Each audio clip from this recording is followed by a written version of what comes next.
"You don't know who I am," she said, water dripping from her hair, square onto his concrete floor. "But I knew your wife." Ethan Miller's wrench hit the ground. The sound echoed through the empty garage like a gunshot. He hadn't heard anyone say those three words, your wife, in over 2 years. Not without it feeling like someone was pressing a finger directly into a wound that never quite closed. He turned around slowly, and standing in his doorway, soaking wet leather jacket, biker patch and all, was a complete stranger, holding a letter with his dead wife's handwriting on the envelope. If this story already has you holding your breath, welcome. Subscribe to this channel, hit that notification bell, and ride this story with me all the way to the end. And drop a comment below. Tell me what city or country you're watching from. I want to see how far this story travels. The night it all started, Ethan Miller was losing. Not in some dramatic, movie-worthy way. Not the kind of losing that people talk about at dinner tables or post about online. He was losing in the quiet, grinding, invisible way that a man loses when nobody is watching, when the lights are still on, when he still shows up, when he still gets out of bed every morning and puts one foot in front of the other because there is a 9-year-old girl sleeping upstairs who needs him to. I was losing in the way that feels the most dangerous, the kind where you start to believe it's just normal. It was 10:15 p.m. on a Tuesday in October, and Ethan was standing in the back of his garage the way he always stood when he was trying not to think. Hands working, brain grinding. The fluorescent light above the third bay had been flickering for 3 weeks, and he hadn't fixed it yet. Not because he didn't know how, but because fixing things in his own garage felt too much like admitting he had time to breathe, and breathing lately felt like something he didn't deserve to do. The Garage Miller's Automotive Repair sat at the edge of a 2-lane highway on the outskirts of Clover Ridge, a small mountain town in western North Carolina that most people only pass through on their way somewhere better.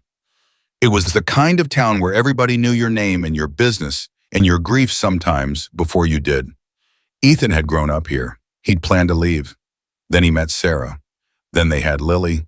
Then Sarah got sick. And then Ethan stopped planning. Ian had $4,200 in his checking account, $31,000 in business debt, and 3 active clients, one of whom paid in cash and always seemed mildly surprised that the garage was still open. His landlord, Glenn Ferris, a retired postal worker who somehow managed to be both kind-hearted and ruthless about rent, had knocked on his door twice in the last month. Not threatening exactly, more like reminding, the way a clock reminds you that time is passing whether you want it to or not. Ethan wiped down a socket wrench that didn't need wiping and tried not to do the math in his head. He failed the way he always did. The numbers came anyway. 41 days until rent was due. $300 short on Lily's school account for the fall field trip. The radiator hose on his own truck was starting to crack. He could see it, he just hadn't let himself buy a new one yet because every dollar he spent on himself felt like a dollar he was stealing from his daughter. He turned off the radio. That was when he heard it. Not the rain first. The rain had been coming down hard for almost 2 hours, and he'd gotten so used to it that it was just background noise like static. What he heard first was the engine, a motorcycle engine somewhere out on the highway, and it was running rough. He could hear it from inside the garage. A mechanic always hears the wrong note in an engine, the way a musician hears the wrong note in a chord. It lands somewhere in the chest before the brain even has time to name it. Whatever was wrong with that bike, it wasn't minor. He heard it sputter, he heard it cough, and then he heard it die. Silence. Just rain. Ethan stood still for a moment. He was tired. His back hurt. He had to be up at 6 to get Lily ready for school, and there was no food in the house except half a box of pasta and a can of chickpeas, and he needed to figure that out before morning. He had every reason to stay inside. He pulled on his jacket and walked out into the rain anyway. She was standing beside the road about 40 feet from his driveway, one hand on the handlebar of a black motorcycle, one hand hanging at her side. Her hair was plastered flat against her face. Her jacket was soaked through. She was staring at the bike with the kind of expression that Ethan recognized from the mirror, the expression of someone who was exhausted and refusing to let it show. She was younger than he expected, maybe early 30s, sharp jaw, eyes that were taking in everything around her the way a person does when they've learned not to trust that things will be fine. And on the back of her jacket, unmistakable, even in the dark and the rain, was the patch. Hell's Angels. Ethan stopped walking. He knew that patch. Every person in Clover Ridge knew that patch. There had been a chapter that passed through town 3 years ago on their way to Asheville, and Glenn Ferris's nephew had gotten into a shoving match with two of them outside the bar on Main Street. And for a week afterward, the whole town had talked about nothing else. The way people talked about it, you'd have thought an army had come through. He stood there in the rain for a full 4 seconds just looking at her. She looked back at him. Her chin was up. Her jaw was tight. She had the posture of someone who was used to people deciding who she was before she opened her mouth and who had made peace with it years ago. Not a comfortable peace, but the other kind. The kind that cost something. "My bike's dead," she said. Her voice was flat. Not rude, just braced. "I can see that," Ethan said. "I'm not looking for trouble." "Neither am I." She looked at the patch on her jacket, then back at him. It was a small gesture, barely anything. But it told him she knew exactly what he'd noticed, and she wasn't going to pretend otherwise. "I can call a tow truck if you want," she said. "I just need to get out of the rain for 10 minutes while I get my phone to work." She held up the phone. The screen was dark. It got wet. Ethan looked at her. He looked at the bike. He looked at the rain coming down hard enough to blur the tree line across the highway. He thought about Lily asleep upstairs. He thought about Sarah. He thought about the last thing Sarah ever said to him about the kind of man she wanted him to be. "Bring the bike in," he said. "I'll take a look at it." She blinked, just once, like she hadn't been expecting that. "You sure?" "No," he said honestly. "But bring it in anyway." Her name was Madison Carter. She told him that while he was rolling the bike into the second bay and she was standing near the shop door, arms crossed watching him the way a person watches when they're waiting for the catch, for the moment when the generosity reveals itself to be something else. "Madison," Ethan said, crouching beside the engine. "From where, originally Ohio." She said it like the word had sharp edges. "But I haven't been back there in a while." "Where are you headed?" A pause. Not a long one, but the kind that answers the question before the words do. "West," she said, "a general direction." Ethan nodded and didn't push. He'd learned from years of working on strangers' cars that the people who gave you the vaguest destination answers were usually either running toward something they hadn't found yet or running away from something they couldn't name. Either way, it wasn't his business. He found the problem in about 4 minutes. The fuel line had a hairline crack, old rubber, probably original to the bike, and the cold rain had done what cold always does to old rubber. It had finished what time started. The fuel was leaking just enough to starve the engine on acceleration. On a dry night, she might have limped another 50 miles. On a night like this, she'd been lucky to make it as far as she had. "Fuel line's cracked," he said, standing up. "I've got a compatible replacement in the back. It's a 45-minute job." She was quiet for a moment. "How much?" $40 for the part. "I'll do the labor for free." The look she gave him then was complicated. He'd seen looks like it before, not often, but enough to recognize it. It was the look of someone who had been offered kindness so rarely that they'd gotten out of the habit of knowing how to receive it without examining it for hidden meaning.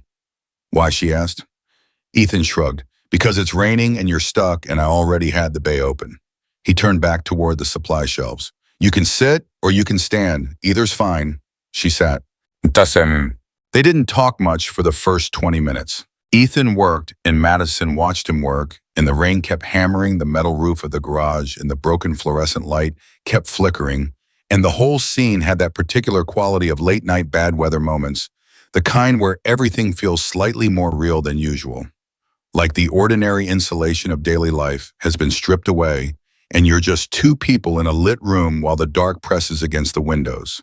At some point, Madison said, "You've been doing this a long time." "Since I was 17, Ethan said without looking up. "My dad had a shop, smaller than this one." He paused. "Better than this one, to be honest." "What happened to it?" "He retired. I bought it from him." Beat. "Paid too much for it, as it turned out." He heard her almost laugh. Not quite a laugh, more like the shape of one. "What's the name of this town?" she asked. "Clover Ridge." Silence. "Never heard of it," she said. "Most people haven't." He tightened a fitting. "That's mostly fine with us." Another silence. This one different, more deliberate. "Do you live around here?" she asked, and something in her voice had changed, just slightly, like a musician who has been playing casual and suddenly hits a note that matters. "Above the shop," Ethan said. My daughter and me. The silence that followed lasted about 3 seconds longer than it should have. He looked up. Madison was looking at the door that led to the stairs, the door that led to the apartment. Her face was very still. You have a daughter, she said. It wasn't a question. 9 years old, Ethan said. He watched her. You okay? She looked back at him, and something passed across her face that he couldn't name. Not exactly. Guilt was part of it. Recognition was part of it. Something older and heavier than either of those things was the rest of it. I'm fine, she said. What? But her voice had changed, and Ethan noticed. He finished the repair at 11:40 p.m. Madison paid him the $40 in cash, exact change pulled from a flat money clip in her inside jacket pocket.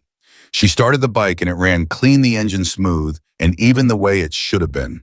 She revved it once, listened to it, nodded. Good, she said. Good, Ethan agreed. She looked toward the door. Outside, the rain was heavier than it had been when she arrived. The highway was invisible past the first 20 feet. The wind had picked up and was pushing the rain sideways in sheets that rattled the garage door on its hinges. You can't ride in that, Ethan said. She looked at him. I've ridden in worse, she said. Probably, he said.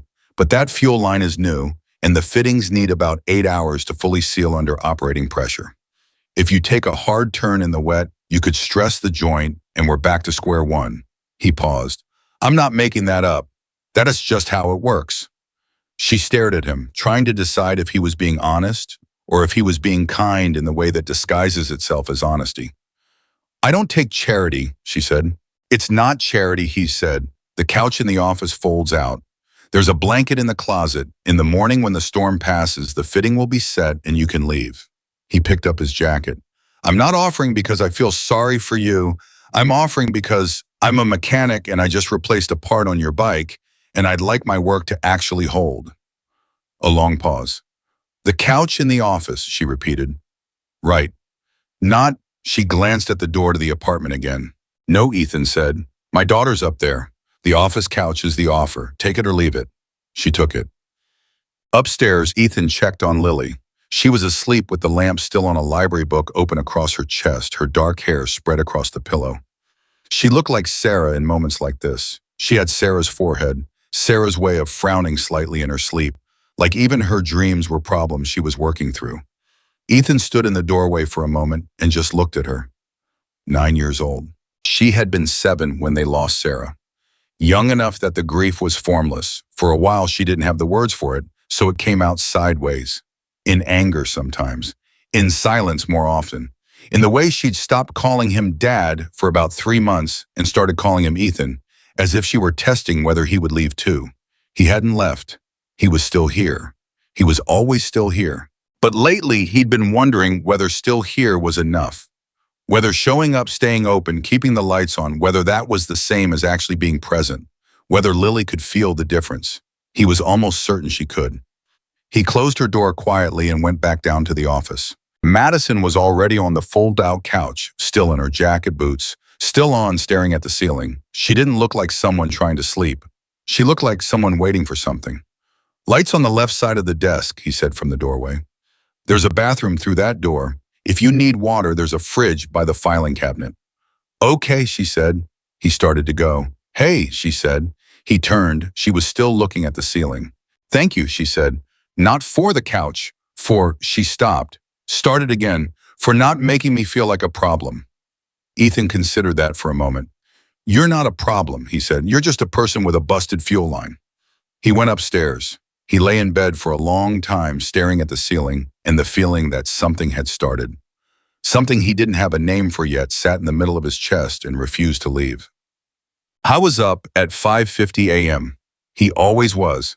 Old habit, the kind that survival builds into you whether you want it or not.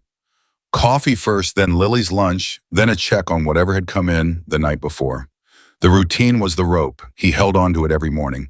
He came down the stairs into the garage and looked toward the office. The door was open. He crossed the floor and looked in. The fold-out couch was made. The blanket was folded neatly at the foot. The pillow was stacked on top of it.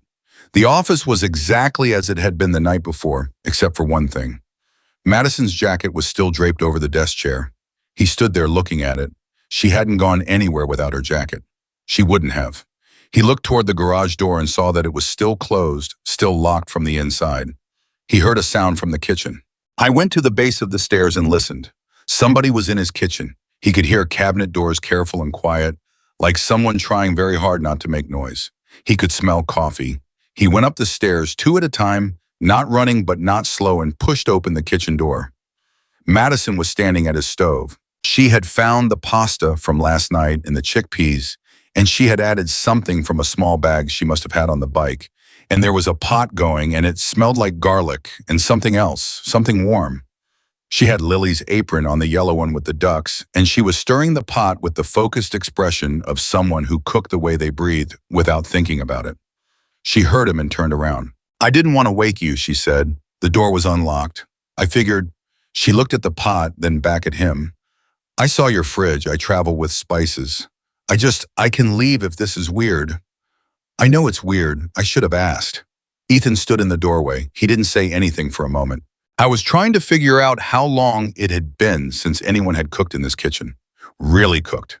Not heated up soup from a can or boiled water for instant oatmeal. Actually stood at that stove and made something. 2 years. At least 2 years. It's not weird, he said finally. From down the hall, he heard Lily's door open. Lily appeared in the kitchen doorway, still wearing her pajamas. Hair a disaster, and she stopped dead when she saw Madison at the stove. She looked at Madison, she looked at her father, she looked at the apron, her apron. Her eyes narrowed. Who are you, she asked.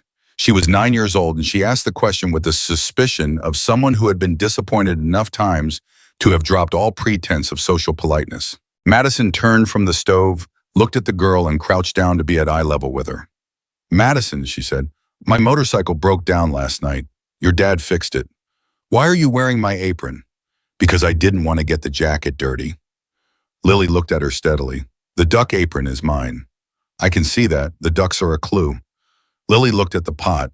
What are you making? Pasta with garlic, chickpeas, olive oil, and parmesan. It's an old Italian recipe. We don't have parmesan. I had some in my bag. I travel with it. Some people carry emergency money. I carry emergency parmesan. Lily blinked. Then very carefully, like she was trying not to, she almost smiled. That's weird, she said. Probably, Madison agreed. Lily thought about this. Then she went to the table and sat down in her usual chair. Picked up her fork, looked at her father. Can she stay for breakfast? She asked. Ethan looked at Madison. Madison looked at him. I had a bad debt, a failing garage, a daughter who was slowly learning to smile again, and a stranger in a biker jacket who carried emergency parmesan and had known his wife. Yeah, he said, she can stay for breakfast. I didn't find out about the connection to Sarah that morning. That came later. That morning was just breakfast. Pasta at 6:15 in the morning, which shouldn't have been good and somehow was. Lily talked more than she had in weeks, asking Madison about the motorcycle, about where she'd been, about whether it was scary to ride in the rain. Madison answered everything directly without the careful softening that most adults gave to children, and Lily responded to that honesty the way she always did, by leaning toward it. Ethan watched them and felt something move in his chest that he hadn't felt in a long time. He didn't know what to call it yet. He told himself it was just relief, just a morning that was different, just the novelty of someone else's voice in the kitchen. He told himself that. After breakfast, Lily went to get dressed for school and Ethan started clearing the table. Madison helped him, moving quietly around the small kitchen with the ease of someone who was comfortable in spaces they'd never been in before. She's good, Madison said, meaning Lily. Yeah, Ethan said, she is. She looks like... Madison stopped. Ethan looked at her. Madison was holding a coffee cup and looking out the kitchen window, and whatever she had been about to say had closed itself off behind her face. He could see it happening in real time, the way she pulled back from something. Like what, he asked. Nothing, she said, like a kid who's going to be okay. He wanted to push. He didn't. But later, when Lily was at school and Madison was in the garage with him because the storm had continued and she truly couldn't leave, he found a photograph. He hadn't been looking for it. He was pulling a spare parts catalog from the bottom shelf of the supply cabinet when a photograph fell out of it. He picked it up, turned it over. It was Sarah. His wife, Sarah, maybe 28 years old, standing in front of a motorcycle he didn't recognize, laughing at whoever was taking the picture. She was wearing a flannel shirt and her hair was shorter than she'd had it when he met her. It was from before they'd gotten together. He looked at it for a long moment. Then he turned and walked back into the garage where Madison was sitting on a stool near the second bay doing something with her hands. Some mechanical task she'd found to occupy herself. He held up the photograph. "Where did this come from?" he asked. Madison looked at the photo. She went very still. Ethan watched her face.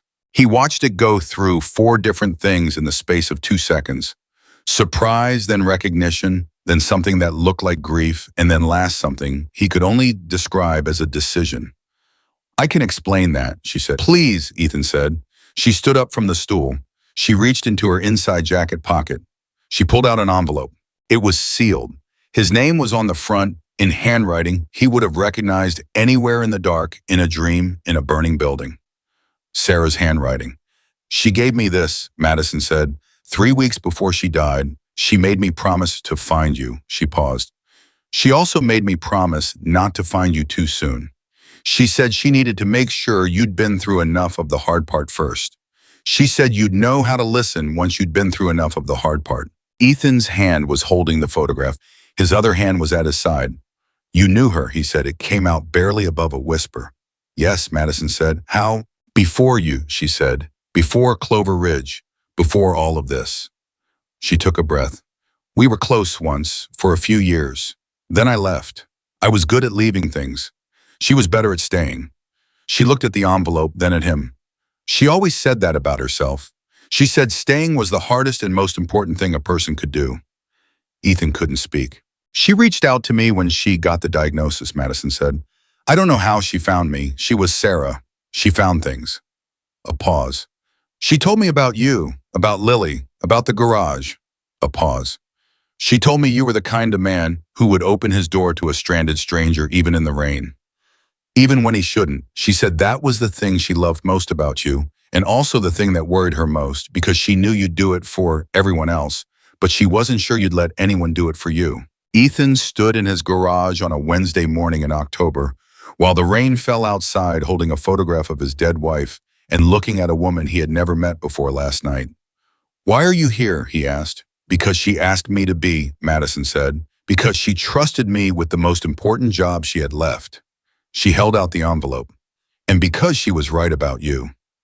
Ethan looked at the envelope. His name, her handwriting, his hands were shaking. He had not let his hands shake in front of another person in 2 years. "I can't," he said. He stopped. Started again. "I can't open this right now." "That's okay," Madison said quietly. "I need—" He stopped again. He had no idea what he needed. That was the problem. He had been so busy providing for everything and everyone that he had stopped knowing what he himself needed, and he wasn't even sure that was fixable anymore. "You don't have to do anything right now," Madison said. She set the envelope carefully on the workbench. She went back to the stool. She picked up the mechanical task she'd put down, and she said nothing else. And somehow that was exactly the right thing to do. Ethan stood in the middle of his garage for a long time with the photograph in his hand and the sound of the rain on the roof and the knowledge that the night had just split into 2 parts. The part before he walked out into the rain and opened his door, and the part that came after. He didn't know yet what the second part would cost him. He didn't know yet what it would give him. But he knew the way you know things that live in the body rather than the mind, that whatever was coming next, it had started the moment he chose not to close the garage door. The letter sat on the workbench between them. Sarah's handwriting. Waiting. The letter stayed on the workbench for 3 hours. Ethan didn't touch it. He worked around it the way you work around something that you know will change everything the moment you pick it up, carefully, deliberately pretending it isn't there. Even though every single movement in that garage happened in relationship to it. He handed Madison tools when she asked. He tightened bolts. He answered questions in short sentences. He made 2 phone calls to clients about pickup times. He drank half a cup of coffee and forgot where he put it. The letter sat there the whole time, patient as a stone. Madison didn't mention it. That was the thing about her Ethan was starting to notice. She had an unusual quality for a person in an uncomfortable situation. She didn't fill silence with words just because the silence was uncomfortable. She let things be what they were. She seemed to understand instinctively that pressure was the wrong tool for this particular moment, and she kept her hands busy, and her mouth mostly closed, and in doing so, she made the garage feel less like a place where something enormous was waiting to explode, and more like a place where two people were simply occupying the same space. It was an odd kind of relief, and Ethan didn't know what to do with it. At noon, she asked if she could make sandwiches. He said the bread was in the second cabinet on the left. She made 2 sandwiches, put one in front of him without a word, and went back to her own. He ate without tasting it. She ate quickly and efficiently, like someone who had spent years treating food as fuel rather than pleasure. When he finished, he wiped his hands on the shop rag and looked at the letter. He looked at it for a long time. Then he said without looking up, "How did you two meet?" Madison set down her sandwich. She took a breath. "Chicago," she said. "I was 24, she was 22. We both ended up at the same mechanic's shop, not like this one. A bigger place, a chain for the same reason. Our cars had broken down on the same day, same street, different directions. She was laughing about it when I walked in. She said it was the universe's way of telling her she needed to slow down." A pause. I told her that was the most ridiculous thing I had ever heard. Another pause. She laughed harder. Ethan looked up. "That's Sarah," he said. His voice came out rough on the edges. "Yeah," Madison said, "that's her." She looked at her hands. "We were friends for almost 4 years. She was one of the only people who never cared about the club, about any of it. She just saw me. Not the jacket, not the reputation. Me." She paused again.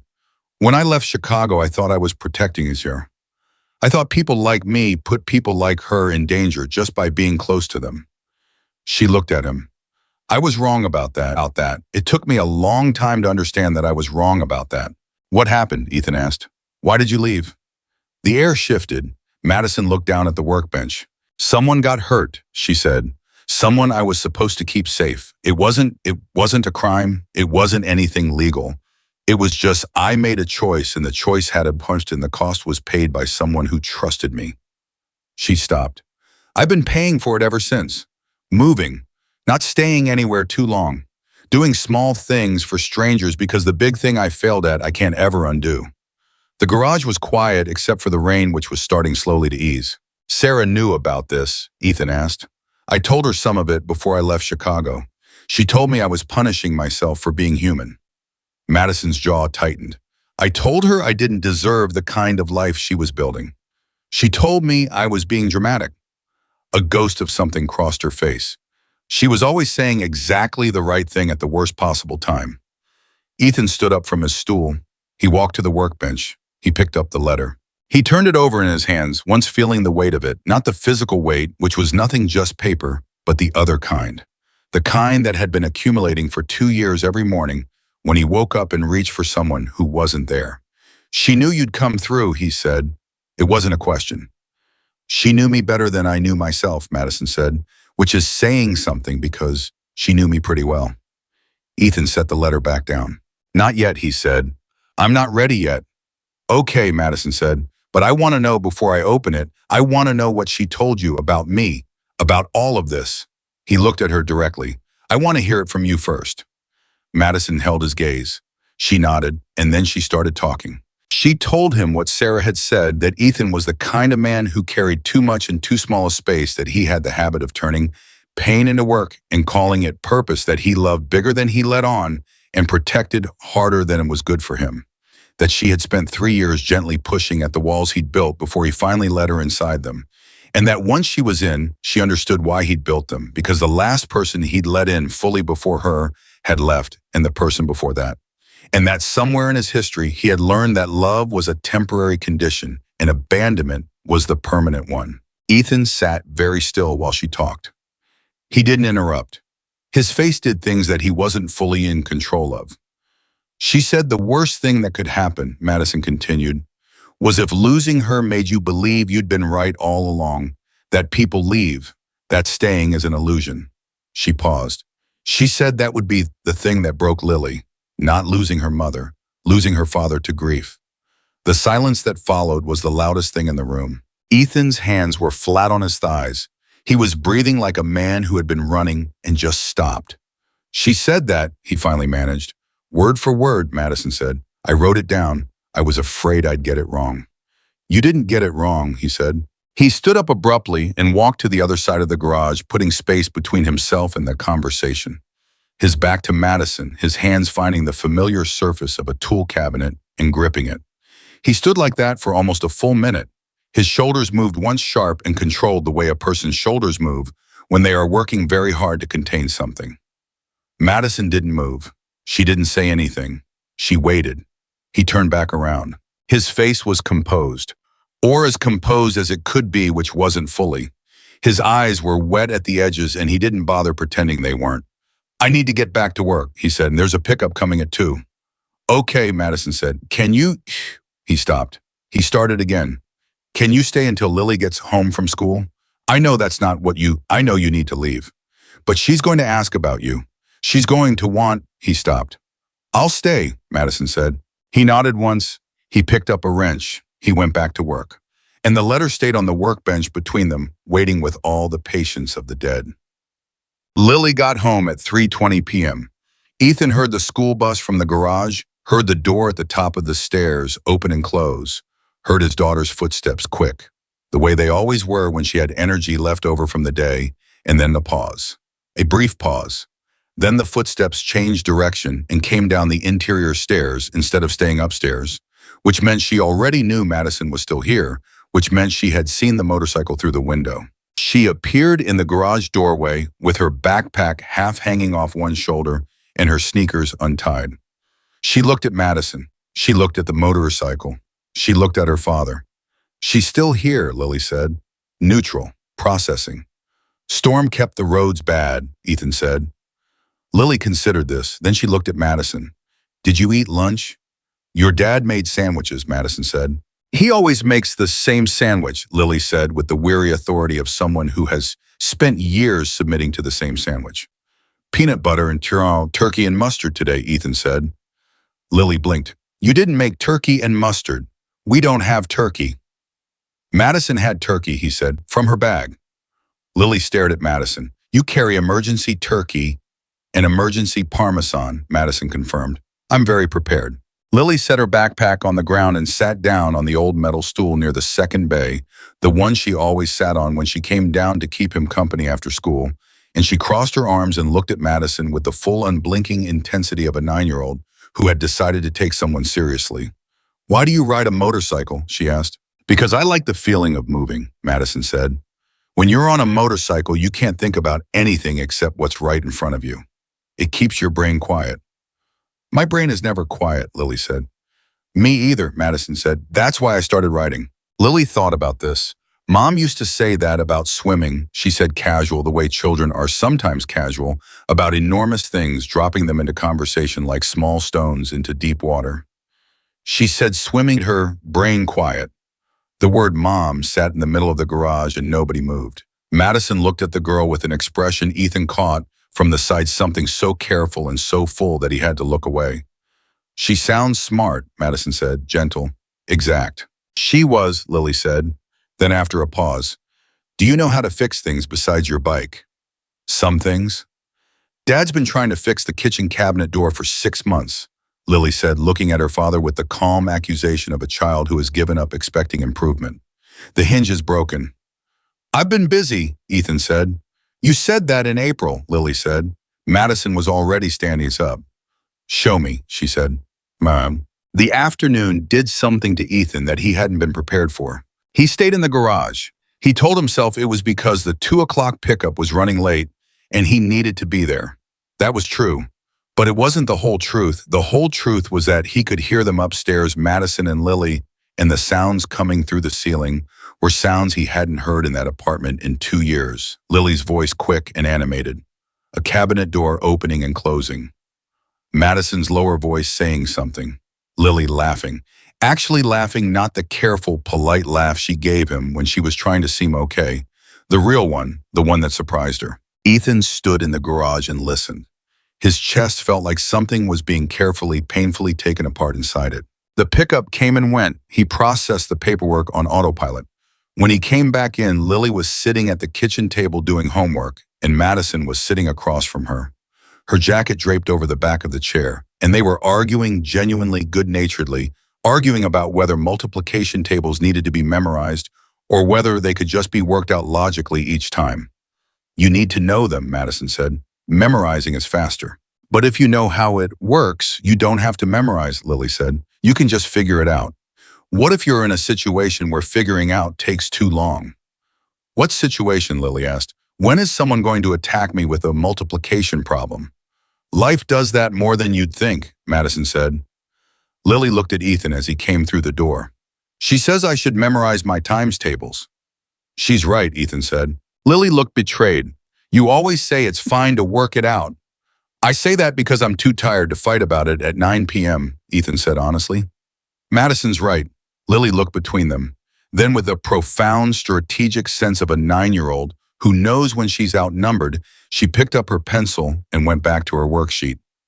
Madison caught Ethan's eye across the table.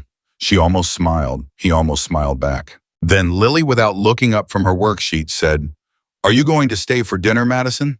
And the almost smile on Ethan's face became something more complicated because he realized that his daughter, who had not in 2 years invited a single person to their dinner table, had just invited this stranger without hesitating, had just made room instinctively the way children do before they learn to be careful.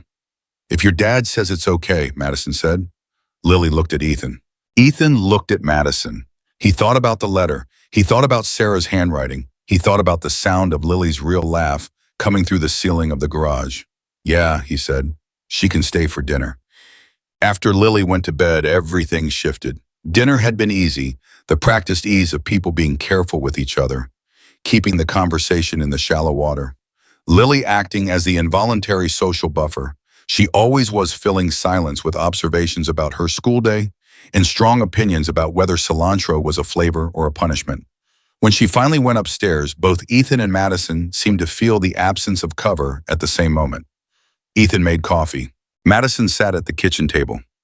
Neither of them spoke for a while. Then Madison said, "She's incredible." "I know," Ethan said. "She's going to be, I don't know, something big. She already thinks bigger than most adults I know." "She gets that from Sarah," Ethan said. He set a mug in front of Madison. "Sarah never stopped asking why about anything. Drove people crazy. She'd go to the hardware store for a light bulb and come home 2 hours later because she'd gotten into a conversation with the owner about the history of tungsten." He sat down. "Lily's the same way. She'll ask a question and then ask 6 questions about the question." Madison smiled. A real one this time, not the careful, managed version she'd been using all day. "Sarah used to do that to me." "Oh," she said. "She asked so many questions, I used to say she should have been a prosecutor. She said she would have been terrible because she always ended up agreeing with everyone." Ethan laughed. It came out before he could decide whether to let it. A short, honest laugh, the kind that happens in the body before the brain approves it. He hadn't laughed and he couldn't remember. He genuinely could not remember the last time. The laugh surprised him enough that he stopped. Madison was watching him. "You look surprised," she said. "I am," he said. She wrapped both hands around her mug. "Can I ask you something?" "Seems fair. You've answered enough of mine." "What happened to the person you were before?" she said. "The person who could laugh, who could just be. What happened to him?"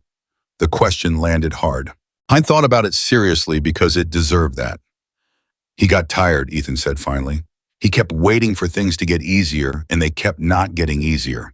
And somewhere along the way, he stopped being a person who was going through something hard and became a person who was just hard. All the way through." He looked at his coffee. "I don't know when that happened. I didn't notice it happening. You never do." "No," Madison said. "You don't." "What about you?" he asked. Same question. She looked at him. "I never had that version of myself to begin with," she said. "I was hard pretty early, before the club even." She paused. "My mother left when I was 11. My dad he was present but absent, you know what I mean, lights on, nobody home. So I figured out early that being soft was a liability. Being soft meant you could be mowed, and being moved meant you could be hurt." She took a sip of coffee. The club fit that. It had its own kind of rules and its own kind of belonging, and if you were willing to be hard enough, they made room for you. "And now," Ethan said, "now I don't know what I am," she said simply. "That's the most honest thing I can tell you." The clock on the wall ticked. Outside, the rain had finally stopped. The quiet was enormous. Ethan looked at the letter which he had brought upstairs and placed on the counter before dinner, and which had sat there all evening, patient and inevitable. "Tell me something," he said. "When she asked you to find me, when Sarah made you promise, did she give you any instructions about when?" "About how?" Madison looked at the letter too. "She said when he's ready to hear it, he'll know. Don't push. Just be there." Ethan stood up. He walked to the counter. He picked up the letter. His hands were steady this time. Completely steady in a way that felt like something had shifted in the last 12 hours, not resolved, not healed, just shifted. Like weight being redistributed. Like the difference between carrying something alone and carrying it alongside someone else. He turned the envelope over. He looked at his name in her handwriting. He opened it. The letter was one page, handwritten, front and back. The handwriting was Sarah's. He would know it anywhere, had known it in grocery lists and birthday cards. And the note she'd left on his toolbox once that said, simply, "I love watching you work." He stood at the kitchen counter and read it, and Madison stayed at the table and she didn't watch him. She looked at her coffee, giving him the privacy of a witness who knows when to look away. He read it twice. He folded it back up. He stood with it for a moment, then he turned around and sat back down at the table. His face was different. Not broken, something past broken, something that has been broken and then continues to exist, which is its own kind of strength. His eyes were wet, and he let them be wet. She says he started, and his voice caught, and he cleared it and started again. She says she was never afraid of dying. She says the only thing she was afraid of was that I'd let it make me believe I was meant to be alone, that I'd turn the garage into a coffin and live in it and call it loyalty. He paused. She says you were always better at loving than you believe you were. You just needed someone to stay long enough to prove it. Madison was very still. She says Madison will argue that she doesn't deserve to be trusted.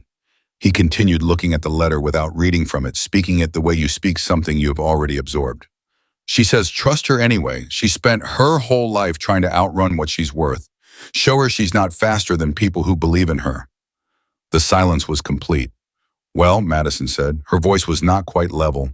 "Yeah," Ethan said. "Well." She looked at the table. Her jaw worked once the way jaws do when a person is deciding whether to let something out. "She always did that," Madison said quietly. "Said the exact thing that made it impossible to keep your guard up." "How do you think I fell in love with her?" Ethan said. And they sat in the kitchen in the mountain town. At 11 o'clock at night, the rain stopped, and the quiet enormous with the letter between them and Sarah somehow in the room. Not in any way that was strange or frightening, but in the way that people are present in the spaces they shaped, in the habits of the people who loved them, in the air of the places where they were most themselves. And Ethan felt for the first time in 2 years, something that was not quite hope. It was smaller than hope. It was the soil under where hope eventually grows. The sense that the future was not just a continuation of loss, that it might be, if he was very careful and very brave, something else. Something he didn't have a name for yet. Something that had walked through his garage door in the rain. He almost didn't notice what happened next. He was washing the mugs at the sink when Madison's phone, finally charged, finally working, buzzed on the table. She glanced at it. He saw something happen to her face. Fast, barely visible, but he caught it. "Problem?" he asked. "No," she said. Too quickly. He dried his hands, turned around, looked at her. She was looking at the phone with an expression she was trying to make neutral and not entirely succeeding. "Madison," he said. She looked up.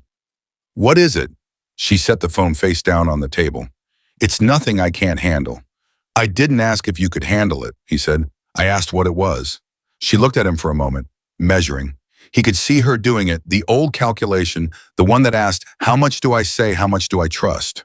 What's the cost of telling the truth? "People from the club," she said. "They've been tracking me for about 3 weeks. It's not dangerous. They're not dangerous to me specifically. But the chapter president wants to talk to me. There are things I left unresolved when I disappeared. Things I need to answer for." Ethan sat back down at the table. "How serious?" he asked. "Serious enough that they found my number," she said. "Serious enough that I've been moving faster than usual." She looked at her hands. "I wasn't going to tell you." "Why, Paul?" "Because you've got enough," she said simply. "You've got the garage and Lily and the debt and all of it. The last thing you need is my complications landing in your yard." Ethan leaned forward on the table. "Let me tell you something," he said. "My wife sent you to me. That means you are not a complication that arrived by accident. You came here for a reason. You came here carrying something she trusted you with. He paused. That means that whatever you're carrying that's making your phone ring at 11 at night, that's mine too. You don't have to handle everything alone just because you've been doing it alone for a long time. Madison looked at him. The expression on her face was one he would remember for years. It was the expression of a person who has been living at a specific level of emotional starvation for so long that they have forgotten what it feels like to be offered something real. And then someone offers it and the body recognizes it before the mind does, and the face does something that the person didn't give it permission to do. You don't know what you're offering, she said. Her voice was rough. No, he said, but I'm offering it anyway. She looked at the phone. She looked at him. She said, the chapter president's name is Ray. He's not a bad man. He's just a man who runs things by a code. And by that code, I walked away from obligations and I need to face them. She took a breath. I left because I was broken and I thought the only way to start fixing myself was to go. I didn't say goodbye the right way. I didn't make things right before I left. A pause. Ray doesn't want to hurt me. He wants an answer. He wants to know if I'm ever coming back. And he wants to know what happened to something I was supposed to protect, a person, not a thing, and why I failed. The person you told me about, Ethan said. The one you couldn't save. Yes, she said. What happened to them? Madison looked at her hands. The clock ticked. And Madison Carter, who had spent 7 years telling this story to no one, opened her mouth in the kitchen of a mechanic she had known for less than 24 hours in a small mountain town she'd never heard of before last night, and began to tell the truth. Her name was Danny. That was the first thing Madison said. She said it the way you say the name of someone you think about every single day quietly, with the particular precision of someone who has been careful with that name for so long that saying it out loud feels like handling something fragile. She was 20 years old, Madison said. She came to the club the way a lot of young women come to that world. Through a guy. Her boyfriend was a prospect, a new member working his way in. His name was Colt. He was 23, charming the way broken people can be, charming, and Danny thought he was the answer to every question her life had been asking her. Ethan sat across the kitchen table, coffee untouched, listening. I saw something in her the first week she was around, Madison continued. Something I recognized. She was too smart for the situation that she was walking into, and she didn't know it yet. She was still in that stage where love makes you believe the situation will change for you, that you'll be the exception. A pause. I know that stage. I lived in that stage for years. So you looked out for her, Ethan said. I tried. Madison's jaw tightened. I made her a promise. I told her that whatever happened with Colt, whatever happened with the club, she could come to me. That I would get her out if she needed out. That she wasn't alone. Her hands were flat on the table, very still. I was 27. I thought promises were something you could keep purely by intending to. She stopped. The kitchen held the silence. What happened? Ethan asked. Colt happened, she said. He got patched in, became a full member, and he changed. They sometimes do. The status does something to some people. He got possessive, controlling. Nothing that left marks you could photograph, but the kind of thing that leaves marks on the inside. She looked at the table. I saw it. Other people saw it. Nobody said anything because the code is the code, and what happens between a man and his woman is not club business unless blood hits the floor. Ethan said nothing. He understood codes. He'd spent enough years around working men to understand that codes were sometimes the best thing in a community, and sometimes the worst, and the difference depended entirely on what the code chose not to see. She came to me in November, Madison said. Late, she knocked on my door at midnight. She had a bruise on her forearm. She said she fell. Madison's voice was flat now. The flatness of someone who has gone over a story so many times that emotion has been worn off the surface, but you can still hear it underneath. I knew she didn't fall. She knew I knew she didn't fall. We stood there in the doorway having two conversations at the same time, the one where she told me it was nothing, and the one where she was asking me to save her.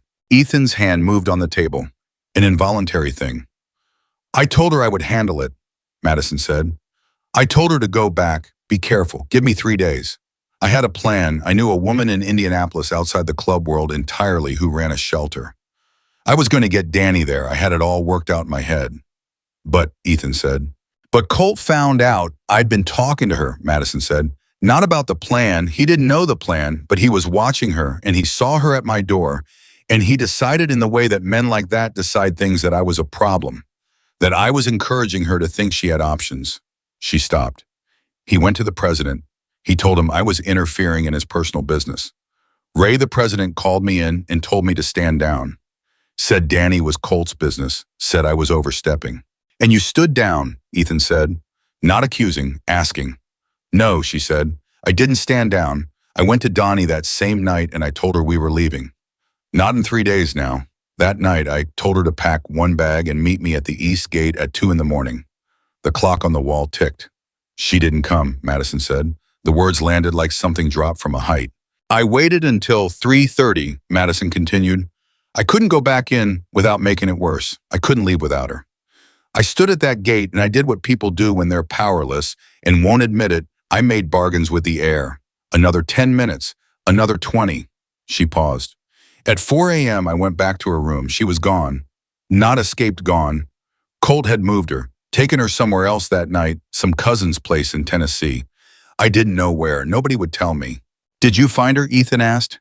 18 months later, Madison said. Through a friend of a friend who knew someone in that county. She was fine. She'd left Colt on her own about 4 months after they moved. She was working at a grocery store. She had a cat. She was okay. A breath. She was okay. Ethan leaned back in his chair. Then why? He started. Because she almost wasn't, Madison said. Her voice cracked on the last word just slightly, and she pressed her mouth together for a moment before continuing. Because for 18 months I didn't know if she was alive. Because I made her a promise, and I put her at risk by making it. Because the night I told her I would handle it, I was the reason Colt got suspicious. He didn't notice her until I made her visible.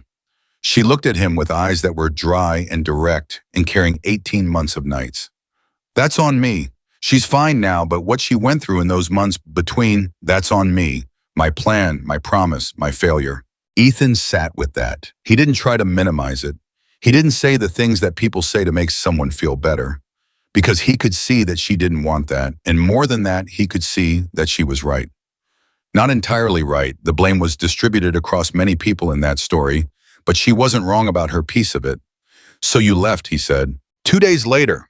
Told Ray I was done. He wasn't surprised. He said, she paused. He said, you always cared too much for this life. I didn't know if that was an insult or not. She almost smiled. I still don't. It was a compliment, Ethan said. She looked at him. From Ray given who Ray is, Ethan said. That was a compliment. She held his gaze for a moment. Then she looked away. The people who've been calling me, she said. It's Ray. He found out Danny is okay. Apparently she reached out to someone in the club recently just to say she was okay, and Ray put it together and now he wants to talk to me. She paused. He says he has something to tell me. Something I need to hear. Then you have to go, Ethan said. I know, she said. But not tonight, he said. She looked at him. Tonight you sleep on the office couch, he said. In the morning you call Ray. Whatever it is he has to tell you, you deal with it after you've slept and eaten. He picked up both coffee mugs and carried them to the sink. You can't fix the past on an empty stomach and no sleep, trust me. I've tried on. She was quiet behind him, then Ethan. He turned. She was looking at him with that expression again, the one he'd started to recognize, the one that happened when kindness arrived in a form she wasn't expecting. Thank you, she said.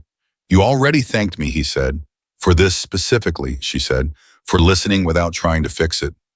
He nodded. He turned off the kitchen light. He went to bed. He lay in the dark and he thought about Danny, a girl he'd never met standing at a gate at 2 in the morning waiting to be saved. He thought about Madison standing on the other side of the same gate waiting for the same thing. Two people waiting for each other across a distance neither of them could cross in time. He thought about how many times he had stood at his own version of that gate. He fell asleep faster than he had in months. He woke up at 5:50 a.m. the way he always did, but this time he woke up knowing immediately that something was different. He lay still for a moment, cataloging the difference. Not a bad different, not the hollow dread of debt and insufficient sleep and the question of what to make for breakfast when there was almost nothing in the house. Something else, something that felt like the opposite of hollow. He realized what it was by the time he was pulling on his jeans. He wasn't dreading the day. I didn't know when he'd last felt that. He came downstairs and found Madison already in the garage, sitting on the floor beside her motorcycle, doing something precise to the rear brake assembly with a set of his tools that she had found organized and used in a way that told him she knew exactly what she was doing. He stood in the doorway and watched her for a moment. "You're up early," he said. "I don't sleep much," she said, not looking up. "The brake giving you trouble?" Rear caliper was dragging a little. "I felt it yesterday before the fuel line went. Figured I'd fix it while I was here." She tightened something with the precision of someone who doesn't need to guess. "I hope that's okay." "You reorganized my tools," he said. "I put them back where they belong," she said. "They belong by size and type. You had them by when you last used them." He looked at his tool wall. She was right. It looked better. He would never in his life admit that out loud. "Did you call Ray?" he asked. "At 5, she said. He waited. She sat back on her heels and looked at her hands still holding the wrench. "He didn't want what I thought he wanted," she said. "What did he want?" "He wanted to tell me that Danny reached out to the club 3 weeks ago. Not to make contact, she made it very clear she's done with that world. But she wanted Ray to pass something on." Madison paused. She wanted to say thank you to whoever had made the plan to get her out even when the plan failed. She said she didn't know who it was for a long time, and then she figured it out. And she wanted that person to know that the fact that someone made a plan that someone tried was the reason she eventually made her own plan.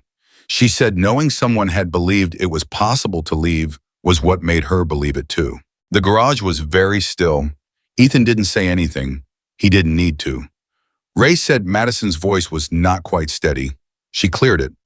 "Ray said he owed me an apology. He said telling me to stand down was the worst call he ever made, and he knew it the same week he made it, and he'd been carrying it since." She set the wrench down. "He said Danny asked him to tell me, 'You didn't fail me. You were the first person who tried.'" The words landed in the garage and just stayed there. Madison's face was still angled down toward the floor. Her shoulders were doing the controlled, rigid thing they did when she was keeping something in. Ethan crossed the garage floor and crouched down next to her, not touching her, just at the same level. "Hey," he said. She looked up. Her eyes were wet. She didn't look embarrassed about it. She looked surprised, like she hadn't fully expected the feeling to arrive, and now that it had, she wasn't sure what to do with it. "You didn't fail her," Ethan said. "You heard it. Now let it be true." Her jaw worked. "It's not that easy," she said. "I know," he said, "but start with letting it be possible.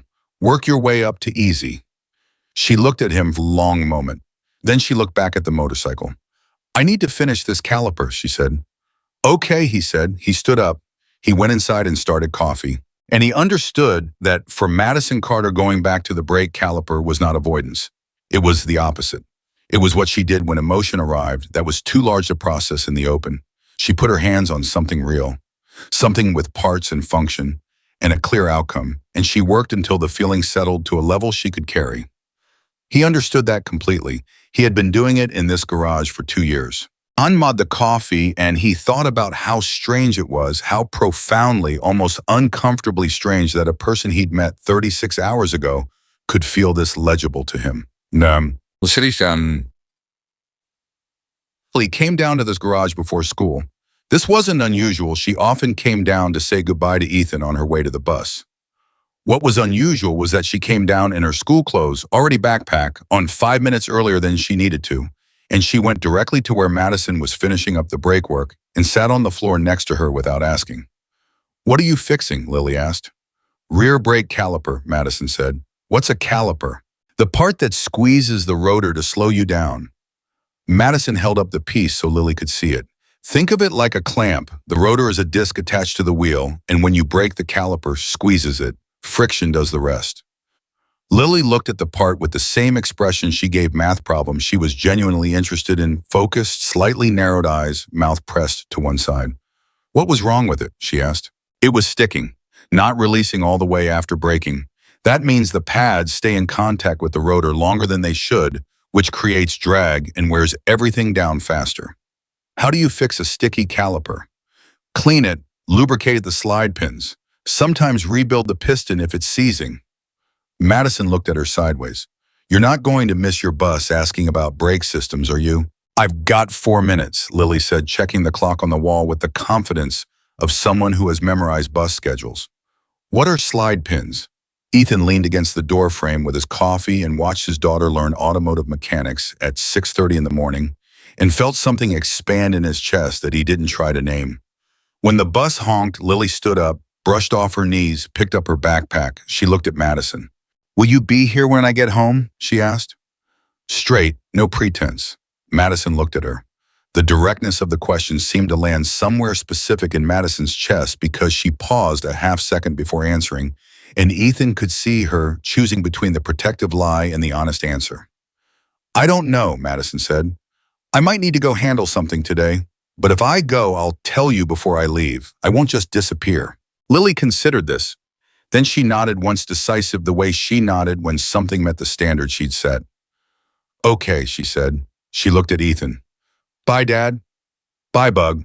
She went out. The garage was quiet for a moment. "You said the right thing," Ethan said. "I know she's heard a lot of wrong things," Madison said. "Yeah," he said, "she has." Madison stood up, wiping her hands on a shop rag. She looked at the motorcycle, now fully serviced, both repairs complete. It was ready to go. They both knew it. The morning was full of that knowledge. What happened at 10:15 a.m. was something neither of them planned, and both of them later would identify as the moment the story stopped being about a stranded biker and a mechanic and became something else entirely. A truck pulled into the lot. Not a customer. Ethan knew his customers' trucks. This one he didn't recognize. It parked facing the garage, engine running, and sat there for a moment before two men got out. They were wearing vests. Ethan saw the patches before he saw their faces. He set down what he was holding and straightened up. Madison came out of the office where she'd been making a phone call, and she saw the truck, and she went very still. "Ray," said, quiet, more to herself than to Ethan. The man who got out of the passenger side was maybe 60, solidly built, with gray hair, cut short, and a face that had made a lot of decisions in its life and lived with all of them. He walked with the unhurried directness of someone who had not had to rush for a very long time. The second man stayed by the truck. Ray stopped 6 feet from the garage opening. He looked at Madison. "You pick up the phone now," he said. His voice was the kind that filled a room without effort. Not loud, just full. "You drove 4 hours," Madison said. Seemed like the kind of conversation that needed to happen in person. He looked at her for a moment, taking inventory the way people do when they haven't seen someone in years. Then he looked at Ethan. "You the mechanic." "I am," Ethan said. "She tell you who she is?" "She told me who she is," Ethan said. Ray looked at him steadily. "You got a problem with who she is?" "I got a motorcycle she fixed this morning," Ethan said, "and a daughter who asked her how brake calipers to work. That's who she is to me." Ray looked at him for a long moment. Then he looked back at Madison. "This is who Sarah sent you to," he said. Not a question. Madison blinked. "You knew about Sarah?" "She called me," Ray said, "about 2 weeks before she passed. Told me if I ever found you to leave you alone and let you do what she'd sent you to do." He paused. "I found you 3 weeks ago. I've been sitting on that information." The air in the garage changed temperature. "Why are you here now?" Madison asked. "Because Danny's story doesn't end where I told you it ended," Ray said. Madison went completely still.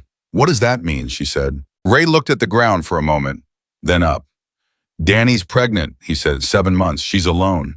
The man who got her pregnant is gone, not violently, just gone the way some men go. She called the club because she had nowhere else to call. He paused. "She asked about you specifically. She said, and I'm giving you her exact words here, she said, 'Is the woman who tried to save me still out there because I think I need her now?'" The silence in the garage lasted 5 full seconds. Ethan watched Madison's face move through about 12 different things in that time. He watched the woman who had spent 7 years moving and not staying, who had built a life designed to avoid exactly this kind of weight, feel the weight land anyway. "Where is she?" Madison said. "About 90 miles east," Ray said. "Staying at a motel. She drove herself there when things got bad at her apartment. She didn't know where else to go." Madison looked at Ethan. He looked at her. "Go time," he said. "Ethan, she go get her," he said. "Bring her back here if she needs somewhere to be by mom. I've got space." Madison stared at him. "You don't even know her," she said. "I know you," he said. "That's enough. Something in Madison's face shifted. That expression again, the one she got when kindness arrived in a form she wasn't expecting. "I'll be back by tonight," she said. "Take your time," he said. "Lily won't be home until 4. She walked to the motorcycle. She put on her jacket. She looked at Ray. "I'll follow you," she said. Ray nodded. He looked at Ethan one more time. "You're a decent man," he said. Just that. Then he walked back to the truck. Madison swung onto the bike. She started it. The engine ran clean, the brake work holding perfectly. She looked at Ethan one more time. "The letter," she said. "She was right about you." Then she pulled out of the lot. Ethan stood in his garage in the sudden quiet and listened to the motorcycle engine fade down the highway. He stood there for a while. Then he went back to work because work was the rope, and he held on to it, and he waited. She came back at 6:45 p.m. He heard 2 vehicles. He came out and saw Madison's motorcycle and behind it a beaten-up blue sedan that parked slowly, carefully, the way people drive when they are carrying something precious. The woman who got out of the sedan was young, 26, maybe 27, dark hair, exhausted in the particular specific way of someone who has been alone with a problem for too long. She was very visibly, unmistakably pregnant, and she moved with the careful deliberateness of someone who had been managing on her own willpower for weeks and was running close to the end of it. She looked at Ethan. Ethan looked at her. "You're the mechanic," she said. Her voice was small and tired and had a layer of wariness that he recognized because he'd heard it in Madison's voice that first night. "Ethan Miller," he said. He held out his hand. She looked at it for a moment. Then she shook it. "Danny," she said. "You hungry?" he asked. She looked at Madison. Madison said, "He makes the same sandwich every night, but occasionally a stranger shows up and improves it." Danny looked back at Ethan. Something in her face, the tight, braced quality of it eased. Just slightly. "Yeah," she said, "I'm hungry." He led them both upstairs. He made dinner, and the kitchen, which had been too quiet for 2 years, was full of voices. Lily came home from the neighbor's house, where she'd been dropped at 4, walked into the kitchen, saw Madison and a pregnant stranger at the table, looked at her father, and said without breaking stride, "Did you invite everyone?" "Apparently," Ethan said. Lily sat down, introduced herself to Danny with the same direct, no-pretense approach she used on everyone, asked how old the baby was going to be, and was immediately drawn into a conversation about names that lasted through dinner and into dessert. At 8:30, Lily went to bed. Danny was set up in the office, the fold-out couch that was becoming, Ethan thought, a kind of way station for people who needed somewhere to land. Madison sat at the kitchen table across from him, both of them with coffee, and the house was quiet in the way. It got after Lily was asleep, the good kind of quiet, the inhabited kind, not the empty kind. "She's going to be okay," Madison said, "about Danny." "Yes," Ethan agreed. "I don't know how to do this," Madison said. "Being the person other people come to, being the person who stays." "Nobody does," Ethan said. "You figure it out by doing it." She looked at her coffee. "Ethan," she said. "Yeah." "Why are you doing this?" she said. "Honestly, not the good person reason." "The real reason." He thought about it. He didn't give her the easy answer because she'd asked for the real one. "Because my wife sent me someone who needed help," he said. "And I think maybe she sent me someone I needed too." He paused. "And because my daughter laughed today." Her real laugh. Twice. He looked at the table. "I haven't heard that laugh in 8 months. Whatever it costs to keep that laugh around, I'll pay it." Madison looked at him. Her jaw worked once. "That's the real reason," she said. "That's the real reason," he agreed. Outside, the mountain night was cold and clear. The storm completely gone. The stars doing the thing they do above small towns where the lights don't compete with them, burning hard and close the way things burn when there's nothing in the way. Ethan looked at the window. He thought Sarah knew. She always knew. She had looked at the man. He was the man who opened doors instead of closing them, the man who couldn't walk away from a struggling engine in the rain.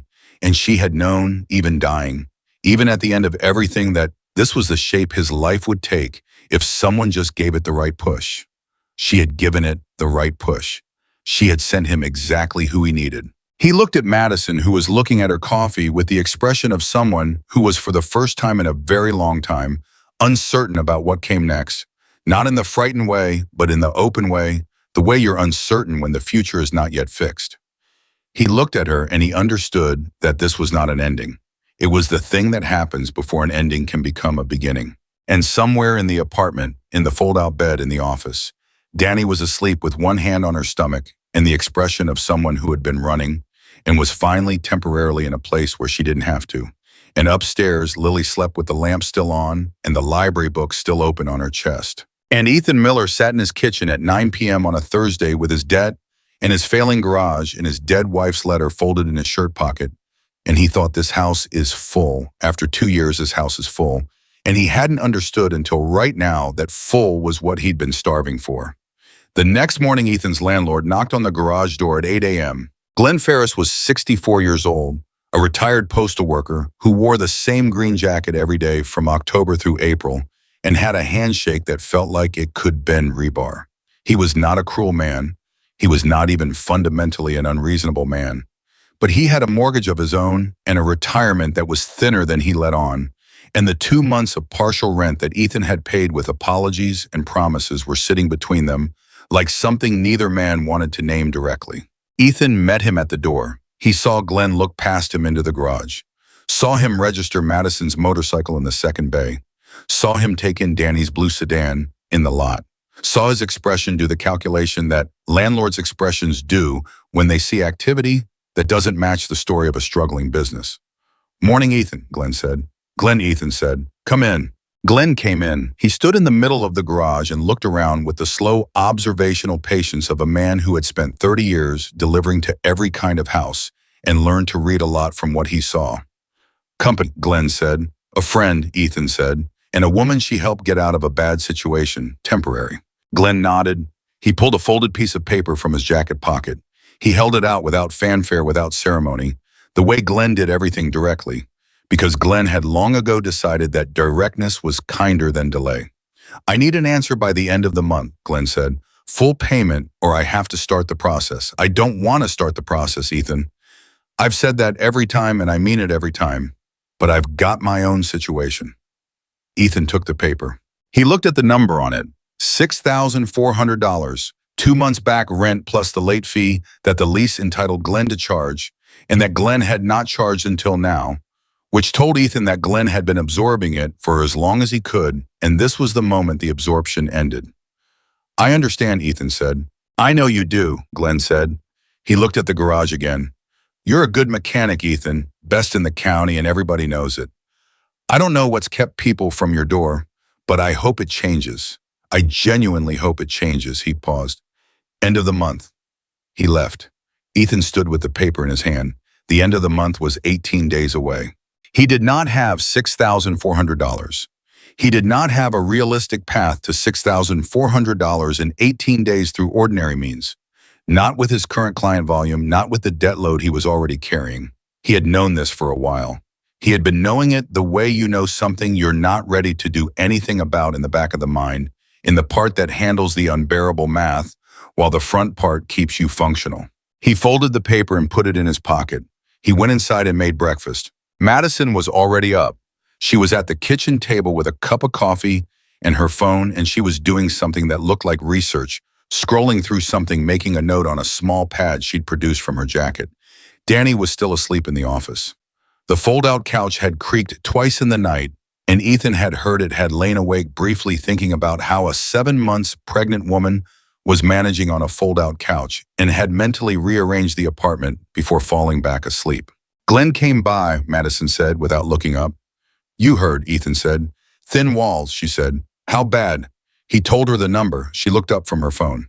18 days, he said. She set the phone face down. She looked at him with the expression of someone running calculations. "Don't," he said. "Don't what?" "Whatever you're thinking about doing, don't." "I was thinking about options," she said. "That's not the same as doing." Madison. Ethan. She said his name the way he said hers, short, direct, the way you say someone's name when you need them to stop performing independence for a minute and actually listen. "You let me stay. You let Danny stay.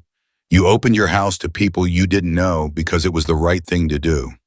Now you've got a problem and you're standing there with your jaw set telling me not to think about it." She picked up her coffee. "That's not how this works." He sat down across from her. "The garage is my problem," he said. "I'm not taking money from you." "I didn't offer money," she said. He looked at her. "I know people," she said. "People who own motorcycles. People who need motorcycles serviced. People who, when they hear about a mechanic who opened his door to a stranded biker in a rainstorm and didn't make her feel like a problem, they're going to want to give that mechanic their business. She paused. The Hells Angels chapter that Ray runs has 47 active members within a 100-mile radius of this town. A lot of them need work done. A lot of them know people who need work done. Ethan was quiet. Ray already asked me about it, Madison said. On the phone this morning and before you woke up. He said his exact words. He said, "A man who treats our people right is a man who deserves to be busy." She looked at him steadily. That's not charity. That's a community deciding to spend their money somewhere they respect. He sat with that. You called Ray this morning, he said. I call Ray most mornings now, apparently, she said. We have a lot of years to catch up on. You're not leaving, he said. It came out as an observation, not a question. She looked at her coffee. I haven't decided, she said, but you're not leaving today. A pause. Not today, she said. He nodded. From down the hall, they heard movement. The fold-out couch creaking. Then slow, careful footsteps. Then Donnie appeared in the kitchen doorway, her hair pulled back, wearing one of Madison's spare shirts that was loose enough to fit over her stomach. She looked at both of them and then at the coffee maker. Is there more? She said. Sit down, Ethan said. I'll get it. She sat. She put both hands around the empty mug he set in front of her and waited for him to fill it, and then held it with the full-body appreciation of someone who needed warmth from the outside in. She looked around the kitchen with the particular eyes of someone who is memorizing a place because they don't know how long they'll be allowed to be in it. How did you sleep? Madison asked her. Better than I have in 3 weeks, Danny said. Then to Ethan, your couch is really uncomfortable. I know, he said. I'm sorry. It was still better than my car, she said. So, Ethan looked at Madison. Madison looked at him. An entire conversation happened in that look wordlessly with the efficiency of two people who had somehow in 48 hours developed the shorthand of people who have known each other for years. There's a proper bedroom, Ethan said to Danny. My daughter's room has a trundle. It pulls out. It's an actual mattress. Danny looked up from her coffee. I can't, she started. Lily already asked, Madison said. This morning before school, she asked if Danny could stay in her room. Danny looked between them. She doesn't know me, Danny said. She knows enough, Ethan said. She knows Madison brought you here. She knows you're going to have a baby. He paused. She lost her mother 2 years ago. She has a very specific kind of feeling about people who need somewhere safe. The kitchen was very quiet. Danny's eyes went wet. She didn't cry. She pressed the wetness back with an almost fierce focus, the way people do when they've been crying alone for so long that crying in front of others feels like surrender. She blinked. She breathed. She looked at the table. Okay, she said, very small. Okay, Ethan said. He made eggs. The three of them ate breakfast in the kitchen on a Friday morning in October, and outside the sun was doing something it hadn't done in 3 days, coming through fully, without cloud cover, hitting the mountain in the particular low-angled way of fall light that makes everything look like it's been turned slightly golden. Nobody mentioned that the morning felt different. They all felt it anyway. The first of Ray's people showed up that afternoon. Ethan was alone in the garage. Madison had taken Danny to a prenatal appointment at the county clinic 40 minutes away, and Lily wasn't home yet when a motorcycle pulled into the lot. Then another. Then 2 more. By the time the last one parked, there were 7 motorcycles in his lot and 8 people standing in various configurations around them. He walked out to meet them. The man in front was younger than Ray, maybe 45, with a beard going gray at the chin, and the particular stillness of someone who had learned that stillness communicated more than movement. You Ethan Miller, he said. I am, Ethan said. Ray sent us. The man looked at the garage, assessing. We've got bikes that need looking at, some of them badly. He paused. Ray says you're good. I am good, Ethan said. The man almost smiled. Modest, too. I didn't say modest. I said good. Ethan looked at the line of bikes. Pull them in. I'll do a quick assessment on each one and tell you what I'm looking at and what it'll cost. No work starts without a quote in your agreement. That's how I operate. The man looked at him for a moment. Fair enough, he said. His name was Marcus. He had been with Ray's chapter for 11 years, and he ran the chapter's informal logistics, The person who knew where everything was and how everything worked and who needed to talk to whom about what. He was Ethan quickly gathered essentially the reason Ray's chapter functioned smoothly in the background, while Ray provided the visible leadership. He was also, as it turned out, extremely knowledgeable about engines. Ethan found this out when he was doing the intake assessment on the third bike, a Road King with a primary chain that had been running loose for what looked like several thousand miles, and Marcus said from behind him, "The compensator's worn too. You'll want to check it before you put the new chain in or it'll just loosen again." Ethan looked at the compensator. Marcus was right. He stood up and looked at Marcus. "You worked on bikes before," he said. 20 years, Marcus said. "I just don't have a shop." "Why not?" Marcus shrugged. "Life doesn't always give you the path you planned." Ethan looked at his garage. He looked at the bikes. He looked at Marcus. "Can you be here tomorrow morning at 8?" he said. Marcus looked at him. "You offering me work?" "I'm offering you a trial," Ethan said. "One day, see if it works. You know these bikes and their owners, and I know how to run a shop. That seems like it could be useful to both of us." Marcus studied him for a long moment. "Ray said you'd be like this," he said. "Like what?" "Direct," Marcus said. "No games." "Life's too short for games," Ethan said. "You in or not?" "I'm in," Marcus said. Ethan went back to the compensator. He worked until 6:30 and cleared 4 of the 8 bikes. The other 4 needed parts he'd have to order, which meant return visits, which meant return revenue, which meant the number on Glenn's paper was looking slightly less like a wall and slightly more like a distance. I was locking up the supply cabinet when his phone rang. He looked at the screen. A number he didn't know, area code from somewhere in the state. He answered. "Is this Ethan Miller, Miller's Automotive Repair?" A woman's voice, businesslike but warm underneath. "It is," he said. "My name is Carol Hutchins. I'm a reporter for the Mountain View Weekly. I got your name from a gentleman named Ray Dombrowski who called our office this afternoon." A pause. "He said you helped a stranded motorist this week in a way that, and I'm quoting him here, reminded him that there were still decent people in the world and that decent people deserve to have their businesses known. He asked if we'd be interested in a story." Ethan stood very still in his garage. "A story," he said. "A small one," she said. "We run a community spotlight every 2 weeks. Local businesses, local people, human interest." She paused. Mr. Dombrowski was quite insistent. He said, and again, I'm quoting, "This man opened his door in the middle of the night in the worst storm of the month because a person needed help. That it should be on the front page." Ethan sat down on the nearest stool. He thought about Glenn Ferris's paper in his pocket. He thought about 18 days. I thought about Lily's laugh. "When would you want to do this?" he said. "Next week if you're available," Carol said. "Tuesday morning." "Tuesday morning works," he said. He hung up. He sat in the quiet garage for a moment. Then he said out loud to the empty room, "Sarah." Just that. He didn't know if she could hear him. He didn't know what he believed about that. But he said it anyway because some things need to be said to someone even when you're not sure they're listening. "You thought of everything," he said. The garage was quiet, but the quiet felt somehow like an answer. Madison came back with Donnie at 7 p.m. The prenatal appointment had gone well, the baby was healthy, positioned correctly, and the doctor had given Danny a timeline of approximately 6 weeks. 6 weeks. Ethan absorbed that number and made a mental note to move the office furniture before then, because the fold-out couch was not a postpartum situation. He told Madison about Marcus and the 8 bikes over dinner. She put her fork down. "Ray moved fast," she said. "Ray is a man who decides things and then does them," Ethan said. "I respect that." "He called a reporter," Madison said. "Flat, processing. Carol Hutchins, Mountain View Weekly." "Is that good?"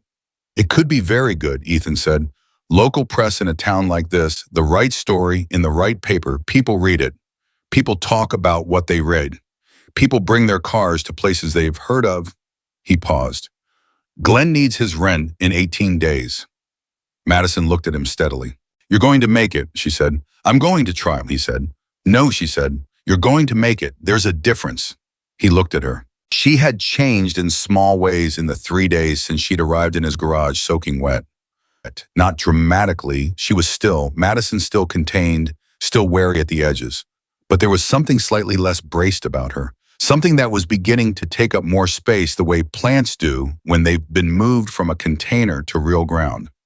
She still looked like a woman who was deciding whether to stay, but she looked like a woman who was considering it seriously. Danny reached across the table and took the last piece of bread. "Can I say something?" she said. "Go ahead," Ethan said. She looked between them.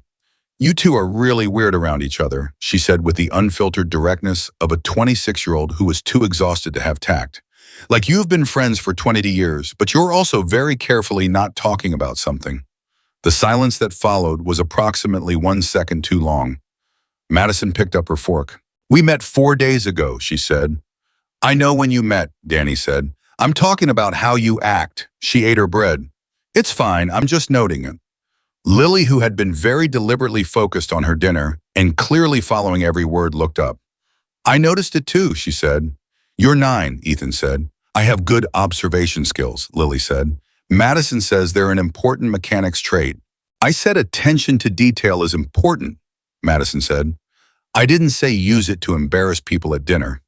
"Same thing," Lily said. Danny started laughing. Not a polite laugh, a real one, the kind that arrived before she could decide whether it was appropriate. And it was the first time Ethan had heard her laugh, and it was a good laugh, unguarded and bright, and it seemed to surprise her as much as anyone. She pressed her hand to her thumb, and her eyes went wet, but not sad wet, the kind that comes when relief and humor arrive at the same time. "I'm sorry," she said, still half laughing. "Don't be," Ethan said. Madison was looking at Danny with an expression Ethan couldn't fully read from the side. Something protective and something like grief and something like gratitude all at once. He understood it suddenly that Madison had spent 7 years not knowing if this young woman was alive, had carried the weight of that not knowing through every town she'd passed through and every stranger she'd helped. And now Danny was sitting at a table laughing at the expense of someone who had taken them both in, and that laugh was proof of something Madison had not had proof of until 72 hours ago. Danny was okay, not just okay in the technical breathing ambulatory sense, okay in the way that mattered, the way that had humor in it and appetite, and the ability to notice the dynamics at a dinner table and comment on them without apology. She was okay. And Madison looked at her like someone who has been holding their breath for a very long time and just exhaled. After dinner, while Danny rested and Lily did homework, Ethan and Madison washed dishes side by side in the small kitchen, passing things back and forth in the easy, practiced way of people who have found each other's rhythms. He washed. She dried. It had happened that way the first night without anyone deciding it, and it had kept happening that way. "You should call your dad," Madison said. Ethan looked at her. "You mentioned him once," she said. "The shop he had. You said you bought it from him." She dried a mug. "Does he know what's been happening with the debt and all of it?" Ethan was quiet for a moment. "We don't talk much," he said. Why? He handed her a plate. "Because he came to Sarah's funeral and the first thing he said to me was, 'You need to sell the shop, Ethan. You can't run a business and raise a kid alone.' And I told him to leave." He paused. "And he did." Madison held the plate. "Did he have a point?" she said. The question landed hard. He'd asked himself the same question approximately 300 times in 2 years, always in the middle of the night when the debt math wouldn't let him sleep. "Maybe," he said, "about the hard part, not about selling." He rinsed another plate. "This shop is the last thing Sarah believed in beside me and Lily. I'm not selling it." Madison set the plate down. "Then call him," she said. "Not about the shop. Just call him." She paused. "My dad and I didn't talk for 9 years. I called him when I was in Memphis about 4 years into the road. I didn't have a reason. I just called." He dried a glass. "He cried. I wasn't expecting that. He apologized for 11 minutes and I counted because I needed something to focus on or I was going to cry too." She paused. "He died the following year. Heart attack. Fast." She set the glass down carefully. "I had that one phone call. That's what I have." Ethan stood at the sink. His hands were in the water. He didn't say anything. He didn't need to. He pulled his phone out of his pocket. He set it on the counter next to the dish rack. He looked at it, then he picked it up and called his father. It rang 4 times. 5. He was about to hang up, already composing the internal story that it was fine, it was late, he'd try another time. This was enough for one day when the line picked up. "Ethan," his father's voice, older than he remembered, more tired but present. Hey, Dad, Ethan said, a pause. Long enough to hold 3 years of distance. Is everything okay? His father said. Because fathers, even complicated ones, even the ones you've pushed away, hear their child's voice and ask that first. Not entirely, Ethan said, but I think it might be getting better. He paused. I wanted to call. That's all. I just wanted to call. Another pause, shorter this time. I'm glad you did, his father said. Madison had left the kitchen. Ethan stood at the sink and talked to his father for 22 minutes, which was 22 minutes more than he'd talked to him in 3 years. And when he hung up, his hands were shaking slightly. Not badly, just the way hands shake when something that has been locked for a long time is unlocked and the mechanism is stiff. He put the phone back in his pocket. He went to the doorway and looked into the living room. Madison was sitting on the couch with Lily, who had brought her homework out there and was working through math problems while Madison read something on her phone. They weren't talking. They were just in the same space the way two people are when they're comfortable enough not to need to fill the space with noise. Lily looked up, saw her father in the doorway. Read his face with the accuracy that children who pay close attention develop early. You okay, Dad? She said. Yeah, he said. I'm okay. She looked at him for one more second, deciding whether to believe him. She believed him. She went back to her math. Ethan stood in the doorway of his living room and looked at his daughter doing homework and Madison reading beside her, and the lamp making the room warm, and the mountain dark outside the window. And he felt the weight of the last 2 years shift on his shoulders. Not lift, it didn't lift. Loss doesn't lift, but it redistributed. It moved from the place where it had been sitting directly on the spine, the load-bearing place, the place that was starting to buckle and spread to the shoulders and the ribs and the parts of the body that are built to carry weight alongside other things. It was still heavy, but it was manageable. For the first time in 2 years, it was manageable. Tuesday came. Carol Hutchins from the Mountain View Weekly arrived at 9:15, a small woman with a large camera bag and the particular energy of a journalist who genuinely likes people, curious, warm, slightly chaotic. She took photographs of the garage and of Ethan and spent an hour asking questions that ranged from how he learned mechanics to what he thought made a good community to what he would say to someone who was deciding whether to stop and help a stranger in the rain. To that last question, Ethan thought for a moment. Then he said, I'd say that the moment you decide whether or not to open the door is the most important moment you'll have that day. Maybe one of the most important moments you'll have in your life. Because what comes through the door when you open it, you don't know. It might be trouble. It might be the person who changes everything. He paused. The door's the variable. The person on the other side is the question. But you don't get to find out the answer if you keep the door closed. Carol wrote it down word for word. Marcus was there that morning too, working on the second bay, and Carol talked to him briefly and took a photograph of him working, and he answered her questions with the same directness he applied to everything and managed in the space of 3 minutes to say more interesting things about community and belonging than most people said in an hour-long interview. Danny sat in the office during the interview out of the photograph because she wasn't a public story and she didn't want to be. But afterward, Carol stopped in the office doorway on her way out and looked at Danny and said simply, congratulations. And Danny said thank you. And the two of them smiled at each other with the particular understanding that women sometimes have about hard roads and good outcomes. The article ran the following Friday. It was on the front page of the community section below the fold with a photograph of Ethan at the workbench, and the headline, Local Mechanics Act of Kindness Sparks Community Response. Ethan read it standing at the counter with his coffee. It quoted him. It quoted Marcus. It told the story of a stranded traveler in an open door in a garage that had become, in Carol's words, the kind of place that a town doesn't know it needs until it's there. He set the paper down. His phone rang. He answered it. A man named Gerald calling about his truck. He'd seen the article. He hung up. It rang again. A woman about her SUV's brakes. Article. He hung up. It rang again. He looked at Madison, who was standing in the garage doorway with her coffee and watching him with an expression that was doing its best to be neutral and not entirely managing it. Ray called it, she said. Ray usually does, apparently, Ethan said. His phone rang again. He answered it. This time it was Glenn Ferris. Ethan, Glenn said. I saw the article. Glenn, Ethan said. I wanted to tell you, Glenn stopped. Started again. My nephew came in yesterday. Needs a transmission looked at on his Silverado. He asked if I could recommend a mechanic. I told him to call you. A pause. I also want to tell you that the end of month date was more, I was under more pressure than I let on. Some of that pressure has shifted. I'm not saying I don't need the rent. I do need the rent. Another pause. But if you need 2 more weeks, I can give you 2 more weeks. Ethan stood very still. Glenn, he said. It's not charity, Glenn said. It's 18 days added to the calendar. The rent stays the same. Thank you, Ethan said. Don't thank me, Glenn said. Just get busy. He hung up. Ethan put the phone down on the workbench. He stood there for a moment. Well, Madison said, Glenn gave us 2 more weeks, he said. She exhaled. And the phone's been ringing, he said. I know, she said. I've been counting. He looked at her.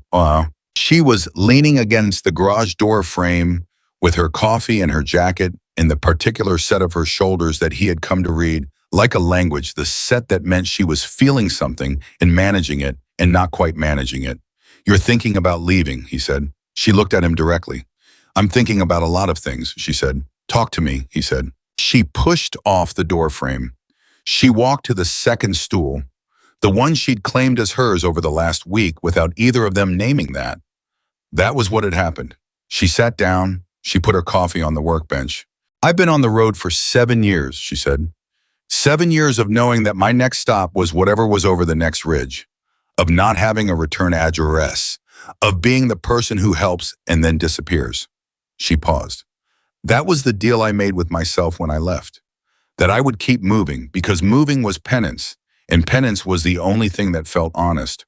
And now, Ethan said, and now Danny is in your spare room and she has 6 weeks until she's a mother and she doesn't have anyone except me, she said.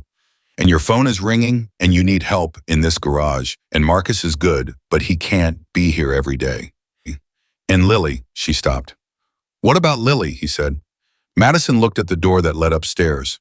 Her voice when she spoke was careful. Lily asked me this morning if I knew how to braid hair, she said. Ethan went very still.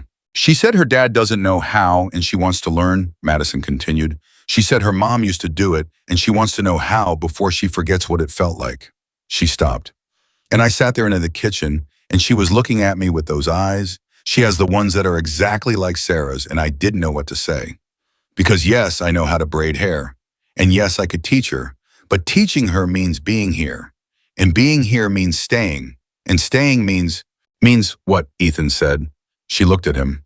Means I have something to lose again, she said. And I stopped letting myself have things to lose a long time ago. Because losing things is, she stopped, pressed her mouth together. Losing things is not something I'm good at recovering from. You know that about yourself too. We're the same in that way. The garage was very quiet. Ethan stood up from his stool. He walked to the workbench and stood across from her. Not touching, just closer. You want to know what I think, he said. I'm going to hear it whether I want to or not, she said. I think he said that you have spent 7 years being brave in the ways that don't cost you anything. Helping strangers you'll never see again. Moving before anything can hurt you. Keeping yourself just outside the reach of anyone who might matter. He paused. And I think you're standing at the edge of something that's going to cost you everything you've been protecting, and you're terrified, and you should be, because anything worth having is terrifying. Another pause. And I think my wife sent you here not just because I needed someone, but because you needed somewhere. Madison looked at him. Her jaw was tight. Her eyes were very bright. You're going to make me cry in a garage, she said. Her voice was almost steady. Do you know how much I hate crying in garages? You've cried in worse places, he said. She almost laughed. Almost. She looked at her coffee. She looked at the motorcycle in the bay. Her motorcycle, which was fully repaired, which had no mechanical reason to keep it there, which had been sitting in his bay for a week because she kept finding reasons not to leave, and he kept finding reasons not to ask her to. I braided Lily's hair, she said quietly. He looked at her. He looked at... This morning after she asked, she said, before you woke up, we sat in the kitchen and I braided her hair and she kept very still the whole time, the way she does when something matters and she doesn't want to move and break it. A pause. And when I was done, she looked in the mirror for a long time and she didn't say anything. And then she said, Mom used to sing when she did it. Do you know any songs? And I said I didn't know the right songs. And she said, that's okay, you can learn. The silence stretched. Ethan's throat was tight. She said that, he said. She said that, Madison confirmed. He looked at the door upstairs, then back at Madison. You can learn, he said. She looked at him. And something in Madison Carter, something that had been locked down and road hardened and deliberately kept just out of reach for 7 years of moving and not staying shifted. Not broke, didn't break, shifted the way tectonic things shift, deep and slow and permanent. The kind of change that doesn't announce itself, but changes the entire shape of the landscape above. She picked up her coffee. She drank it. She set it back down. I need a real place to stay, she said. I can't keep sleeping on that couch. My back is going to give out. Ethan looked at her.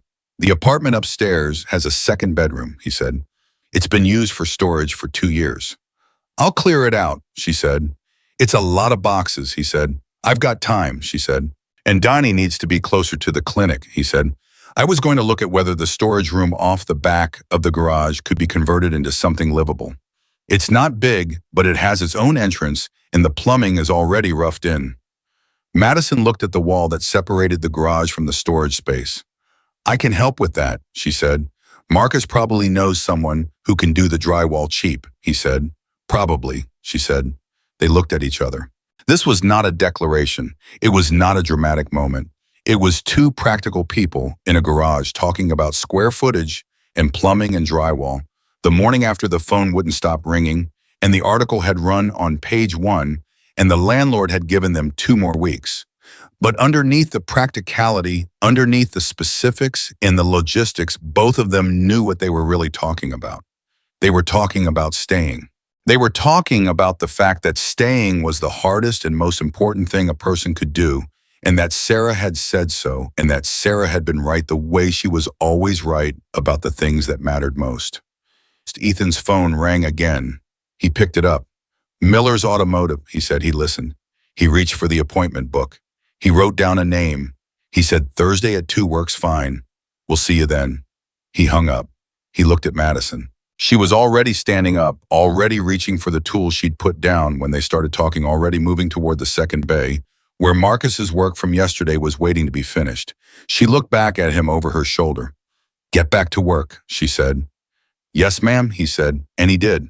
And the garage filled with the sound of tools and the smell of oil and coffee, and outside the sun was doing the thing it had been doing it all week, that low October gold that made everything look like it was worth keeping. And somewhere upstairs, Danny was sleeping, and in 6 hours, Lily would be home from school, and the phone would probably ring again, and the appointment book was starting to have things written in it past the current week for the first time in 8 months. And above the garage door, in his mind, Ethan could already see what the sign would say. He didn't put it up yet, but he could see it, and he thought soon. The sign went up on a Tuesday morning in December, 6 weeks after Madison Carter had ridden her motorcycle into Ethan Miller's garage and changed the direction of everything. Ethan was on the ladder. Marcus was holding it steady from below. Madison stood back in the lot with her arms crossed and her coffee in one hand, watching with the critical eye of someone who had very specific opinions about whether things were level. Lily was supposed to be at school, but had somehow convinced her teacher that a family event warranted a 2-hour delay, which was not exactly true, but was not exactly false either, because some things are both at once. Danny was sitting in a lawn chair wrapped in a blanket because she was 3 days past her due date, and the doctor had said any time now, and she had decided that any time now was not going to find her lying on a fold-out couch. It was going to find her outside in the morning air, watching something she'd been part of building get its name. The sign was simple, white letters on dark wood. Ethan had made it himself over 3 evenings in the garage while everyone else was asleep, because some things you have to build with your own hands or they don't mean the same thing. Same thing, Miller's garage, everyone gets a second chance. He bolted the last bracket. He climbed down the ladder. He stood in the lot and looked up at it. Nobody said anything for a moment. Then Lily said, the E in everyone is slightly crooked. It is not, Ethan said. It is a little, Madison said. It's handmade, he said. That's what people say when something is crooked, Lily said. Marcus laughed, a full, real laugh that seemed to surprise even him, the way laughter sometimes did when it came from a place that hadn't been used in a while. He let go of the ladder and stepped back and looked at the sign and then at Ethan. It's good, Marcus said, crooked E and all. Ethan looked at the sign. I thought about the night 6 weeks ago when he had walked out into the rain and found a woman standing beside a dead motorcycle and made the decision that changed everything.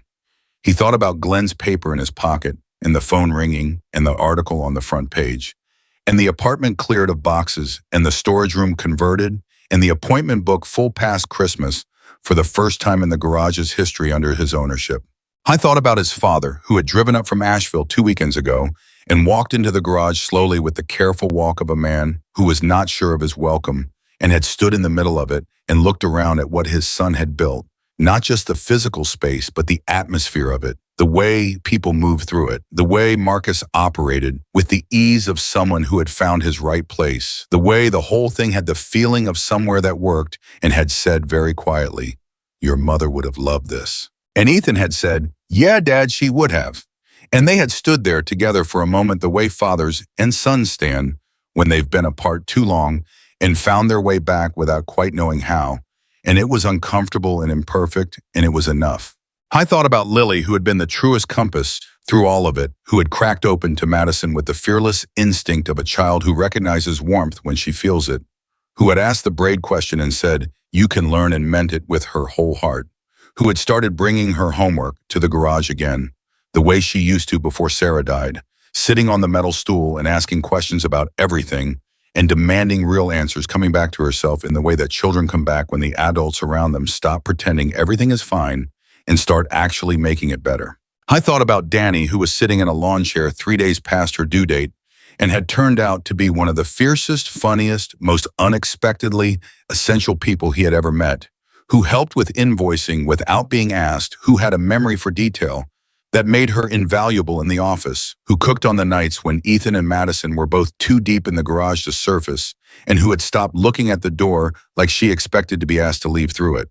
I thought about Madison. He looked at her now, standing in his lot with her coffee and her jacket and the particular stillness she carried everywhere, watching the sign with an expression he had learned to read over 6 weeks of mornings and evenings and every hour in between.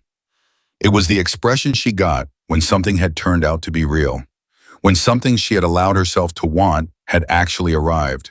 She still looked slightly surprised by it. He thought she might always look slightly surprised by it, and he thought that was okay.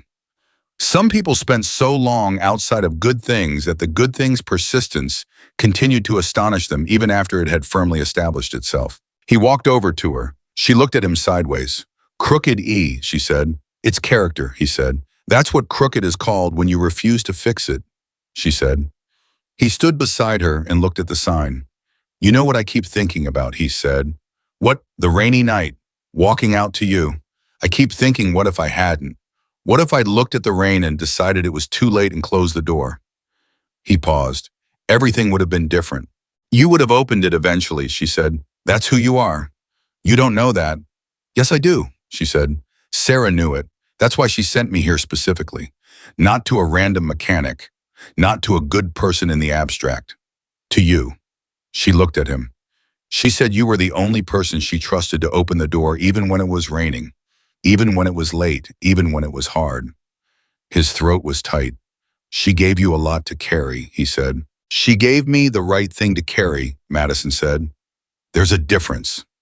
Lily appeared at his elbow. "Can we go inside now?" she said. "It's cold and Danny says the baby is doing something."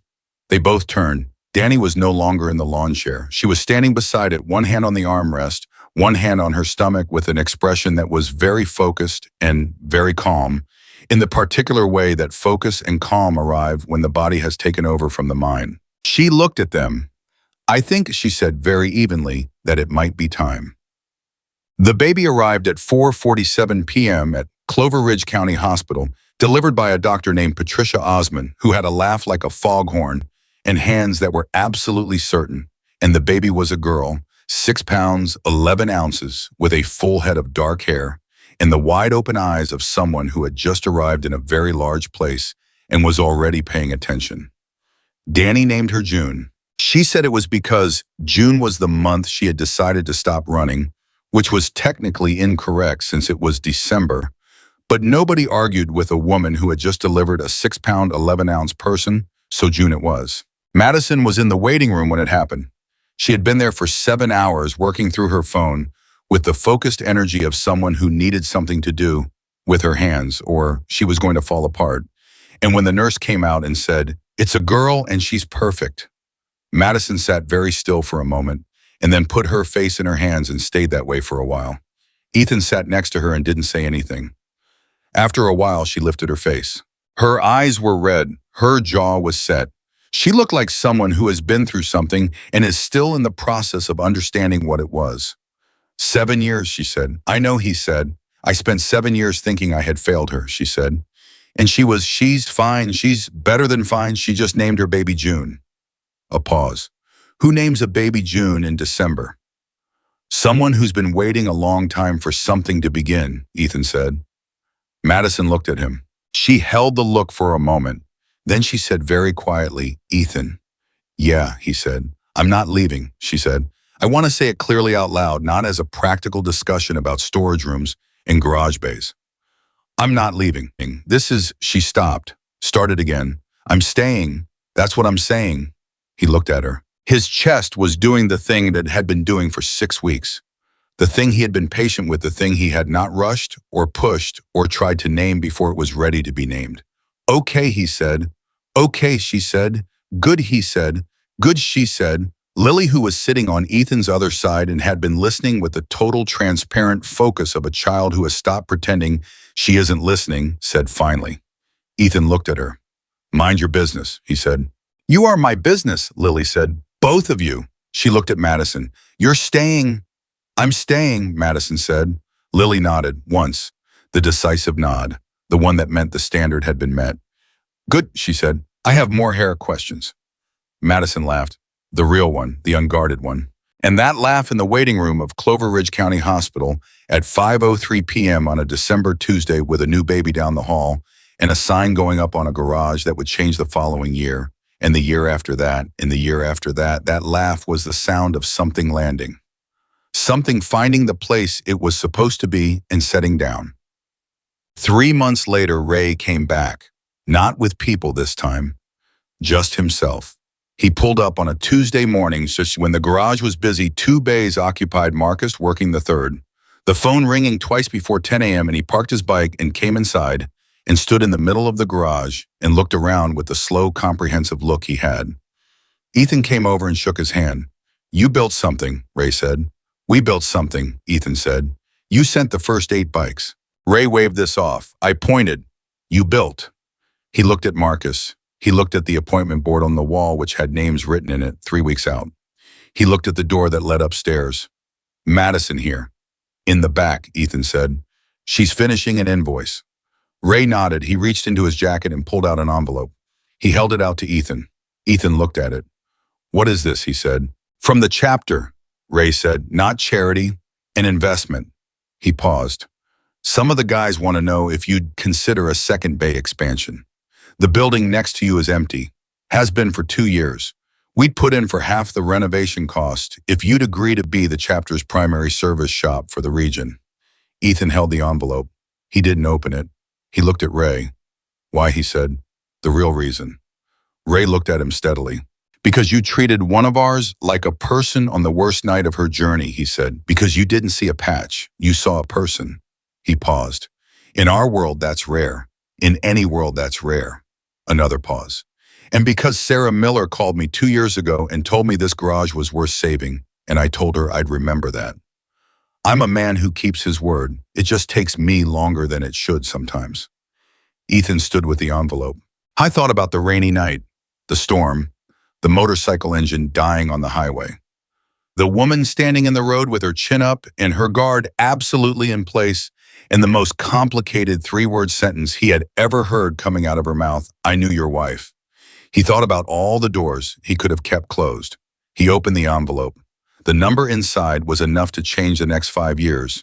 His hands were steady. "I'll have to talk to Madison," he said. Ray almost smiled. "I figured. And Marcus," he said. "He'd be part of this." "Of course," Ray said. "Give me a week," Ethan said. "Take 2, Ray said. "You've earned some breathing room." He shook Ethan's hand. He went to the back and spent 15 minutes with Madison. That Ethan did not intrude on that was their conversation, their accounting, their closed door that he respected. When Ray came out, his face was the face of a man who has settled something heavy and set it down cleanly. He got on his bike. He looked at Ethan one last time. "She's different," Ray said, meaning Madison. "Yeah," Ethan said. "Good different," Ray said. "The best kind," Ethan said. Ray nodded. He pulled out of the lot. The engine sound faded down the highway, the way it had arrived, certain, unhurried, going somewhere specific. Ethan stood in the lot. Madison appeared beside him. She had been crying very briefly and had stopped, and her face was clean and direct in the way it was when she had just finished something that needed finishing. "He told me Danny called him," she said. "She's going to bring June to the chapter's spring cookout. She wants June to know where she came from. Not all of it, just the part that was good." A pause. Ray said, "That's the bravest thing anyone in that world has ever done." Ethan put the envelope in her hand. She looked at it. She looked at him. She opened it. She read the number. She closed the envelope. "Second Bay expansion," he said. She looked at the empty building next door. She looked at the garage. She looked at Marcus through the open door, working with the focused economy of a man who had found his right place. "We'd need another mechanic," she said. "Marcus knows people," he said. "We'd need to update the alignment equipment," she said. "I've been pricing it," he said. "You've been planning this without telling me," she said. "I've been hoping," he said. "There's a difference." She looked at him. Her mouth did the almost smile that had become over 3 months. One of the things he looked for in his day, the way he looked for coffee and Lily's voice and the sound of a clean engine. "Okay," she said. "Okay," he said. They went back inside. A year after the rainy night, Ethan Miller stood in his garage and looked at what had grown from a single decision made in bad weather by a tired man who almost didn't make it. The Second Bay expansion was 6 weeks from completion. The building next door had been gutted and rebuilt with help from Marcus's brother-in-law and 2 guys from Ray's chapter who turned out to know more about framing than anyone had expected. The new alignment rack was installed and calibrated. The appointment book was full through spring. Lily was 10 now. She had learned to braid her own hair and had started teaching the technique to Danny, who was going through a phase of elaborate braids for June's small, dark head, which June tolerated with the patient dignity of a 4-month-old who had already decided she was going to be someone interesting. Danny had moved into a small apartment in town, actual walls, actual lease, her name on the mailbox. She still came to the garage most mornings. She had started taking an online accounting course because she had discovered through the invoicing she'd been doing for free, out of habit, that numbers were something her brain did easily and enjoyably, and Madison had told her plainly that people who were good with numbers and didn't use that skill were wasting something valuable. Danny had looked at her and said, "You sound like my mother." Madison had said, "I'll take that." Danny had laughed. They had both laughed. June had laughed at the sound of them laughing, which was the best laugh of all, the pure, imitative laugh of an infant who doesn't know what's funny, but knows she wants to be part of it.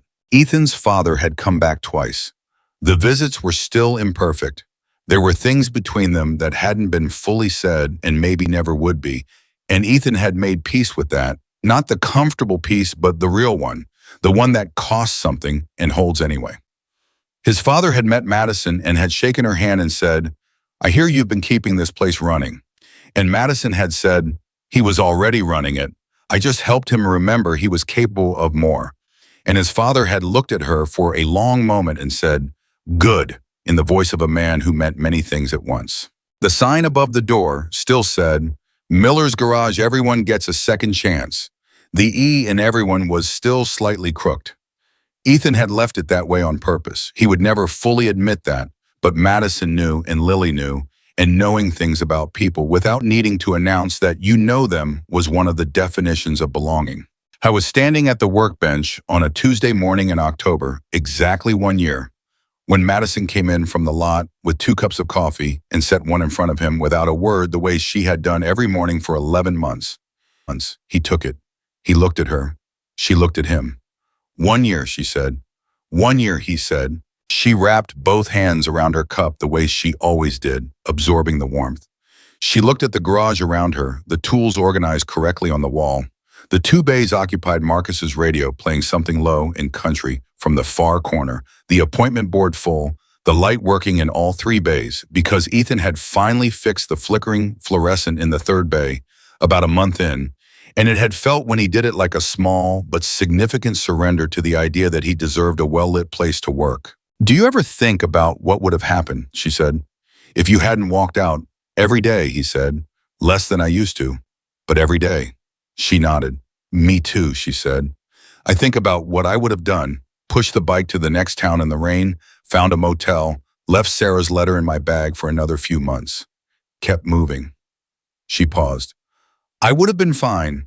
I know how to be fine." She looked at him. "But fine isn't the same thing as this." "No," he said. "It's not." She looked at the sign above the door. He looked at it with her. 1 year ago, he had been a man who was losing in the quiet, invisible way. The debt, the silence, the daughter who was slowly becoming someone who expected to be disappointed. He had been a man who had learned from life that people left when things got hard, and then life had spent 2 years proving him right over and over, and he had started to believe that the proof was permanent. I had been wrong. Not wrong in the easy way, not wrong because life suddenly got simple, or the debt disappeared, or grief stopped being a weight. Wrong in the harder, more important way, wrong about what was possible. Wrong about whether staying was still something people did. Wrong about whether his wife's faith in him was a beautiful illusion or a reliable map. It was a map. It had led him here. The motorcycle engine that died on the highway on a rainy Tuesday night in October had been the first note of something that took a full year to become a song he could recognize. He had needed every day of that year, the hard days and the good ones. The phone calls to his father, in the article in the paper, and Ray's envelope, and June's first laugh, and Lily's real laugh, and Madison's almost smile becoming just a smile more and more, less almost and more actual. He had needed all of it. And it had all come through the door. Every single bit of it had come through the door he almost didn't open. Lily appeared at the top of the stairs that led down to the garage. School clothes, hair braided, backpack on. She came down the stairs and went directly to Madison, checked the braid in the small mirror Madison had hung on the supply cabinet for exactly this purpose, adjusted one piece, declared it acceptable, and then looked at her father. "Happy anniversary," she said. He looked at her. "It's not an anniversary." 1 year ago today, you walked out in the rain," she said. "That counts." He looked at Madison. Madison looked back at him with the expression that meant, "She's right, don't argue." He looked at his daughter, 10 years old, braided hair, backpack on, standing in his garage that was no longer failing, in the morning light of a year that had rebuilt itself from a single act of opening, and she was smiling. The real smile. The one that surprised her. The one that was Sarah's and hers both at once. "Okay," he said. "Happy anniversary." Lily nodded. She kissed his cheek. She waved at Madison. She went out to the bus. The garage door swung shut behind her. Ethan and Madison stood in the quiet. His coffee was warm in his hand. Hers was warm in hers. Outside, the bus came and went, and Miller's garage opened for another day, the kind of place where no one was judged before they were heard, where the door was always open, where a stranded biker had once ridden in from the rain, carrying a dead woman's letter, and a 7-year-old guilt, and a message that changed a man's life, and where that man had learned finally and completely and without reservation the one thing his wife had always known about him: he was always better at loving than he believed he was. He just needed someone to stay long enough to prove it. And she had, and they did, and the door stayed open.